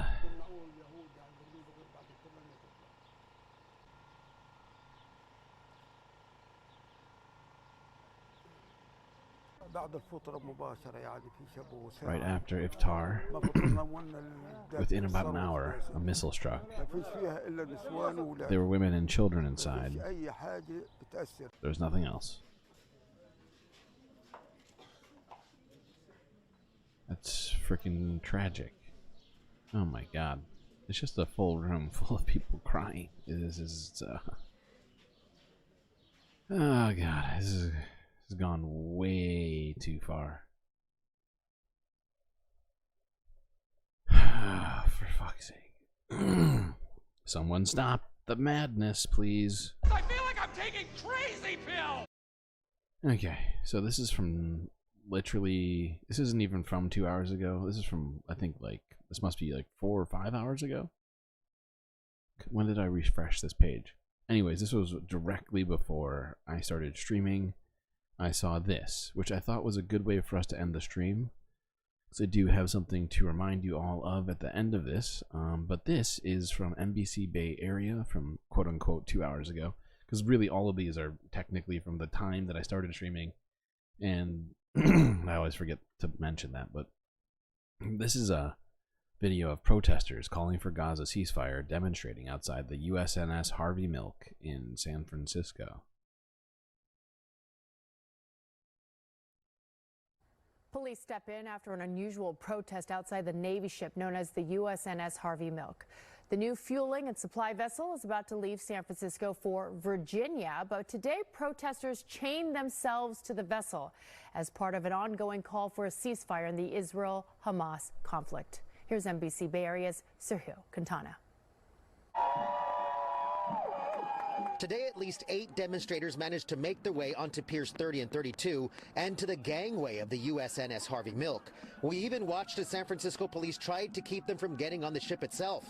Protest organizers say they planned this event as part of their ongoing call for a ceasefire in the now 6-month war between Israel and Hamas. The United Nations Security Council successfully passed a ceasefire resolution for the first time without a U.S. veto. They've consistently vetoed these ceasefire resolutions until now, and we believe that it is a direct impact caused by movements made of people of conscience. Organizers say they chose this ship because they heard reports it was headed to the Middle East. Okay, so there's definitely more to this story. And supposedly it's not heading to the Middle East. They get into more details about the history of this ship and other crap that we definitely don't need context for, I don't think. But the reason why this is, unfortunately, for everyone here, the last video that we're going to be watching here tonight is because I wanted to leave you all with the reminder that tomorrow is Land Day. Let me make sure I've got this right. Yes. I'm just going to read this really quickly. So, tomorrow, on Saturday, and for some of you may already be Saturday, but on March 30th, it is a day of commemoration for Arab citizens of Israel and Palestinians of the events of the date in 1976 in Israel. In response to the Israel government announcement of a plan to expropriate thousands of dunams from land for state purposes, a general strike and marches were organized in Arab towns from the Galilee to the Negev. And tomorrow there will be, depending on where you are, and you know, if it's not your thing, I understand. Perhaps you have reasons for not going to protests and or other sort of obligations, and I don't blame you, but I just want to make everybody hear that as I know most of everybody who watches these streams are pro-Palestinian, it seemed like the thing to remind you all of. So, with that,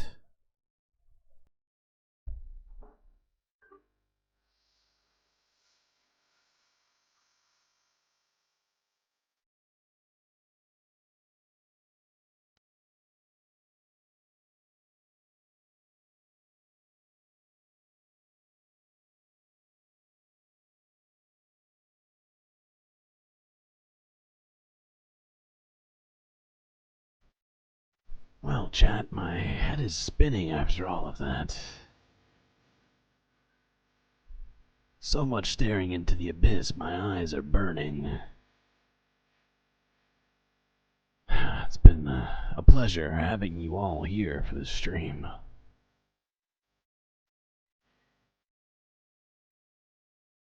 Not sure if I've accomplished anything today, which is a feeling I'm quite familiar with. Oh, that's it for me, Streamlord.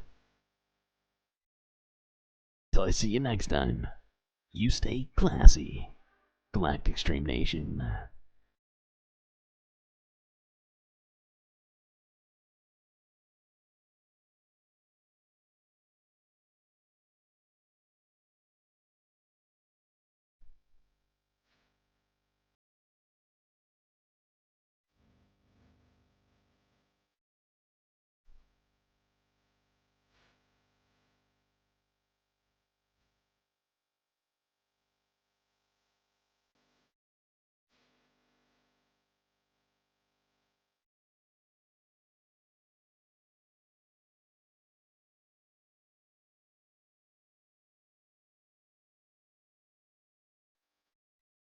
You didn't think I was gonna forget this, did you?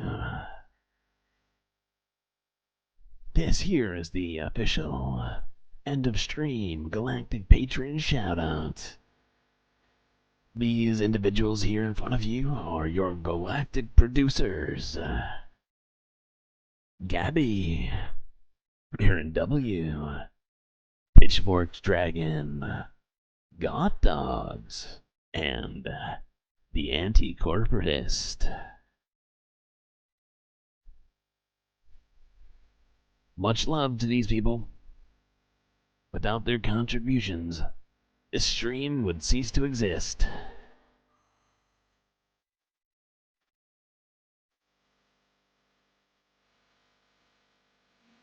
Write that down.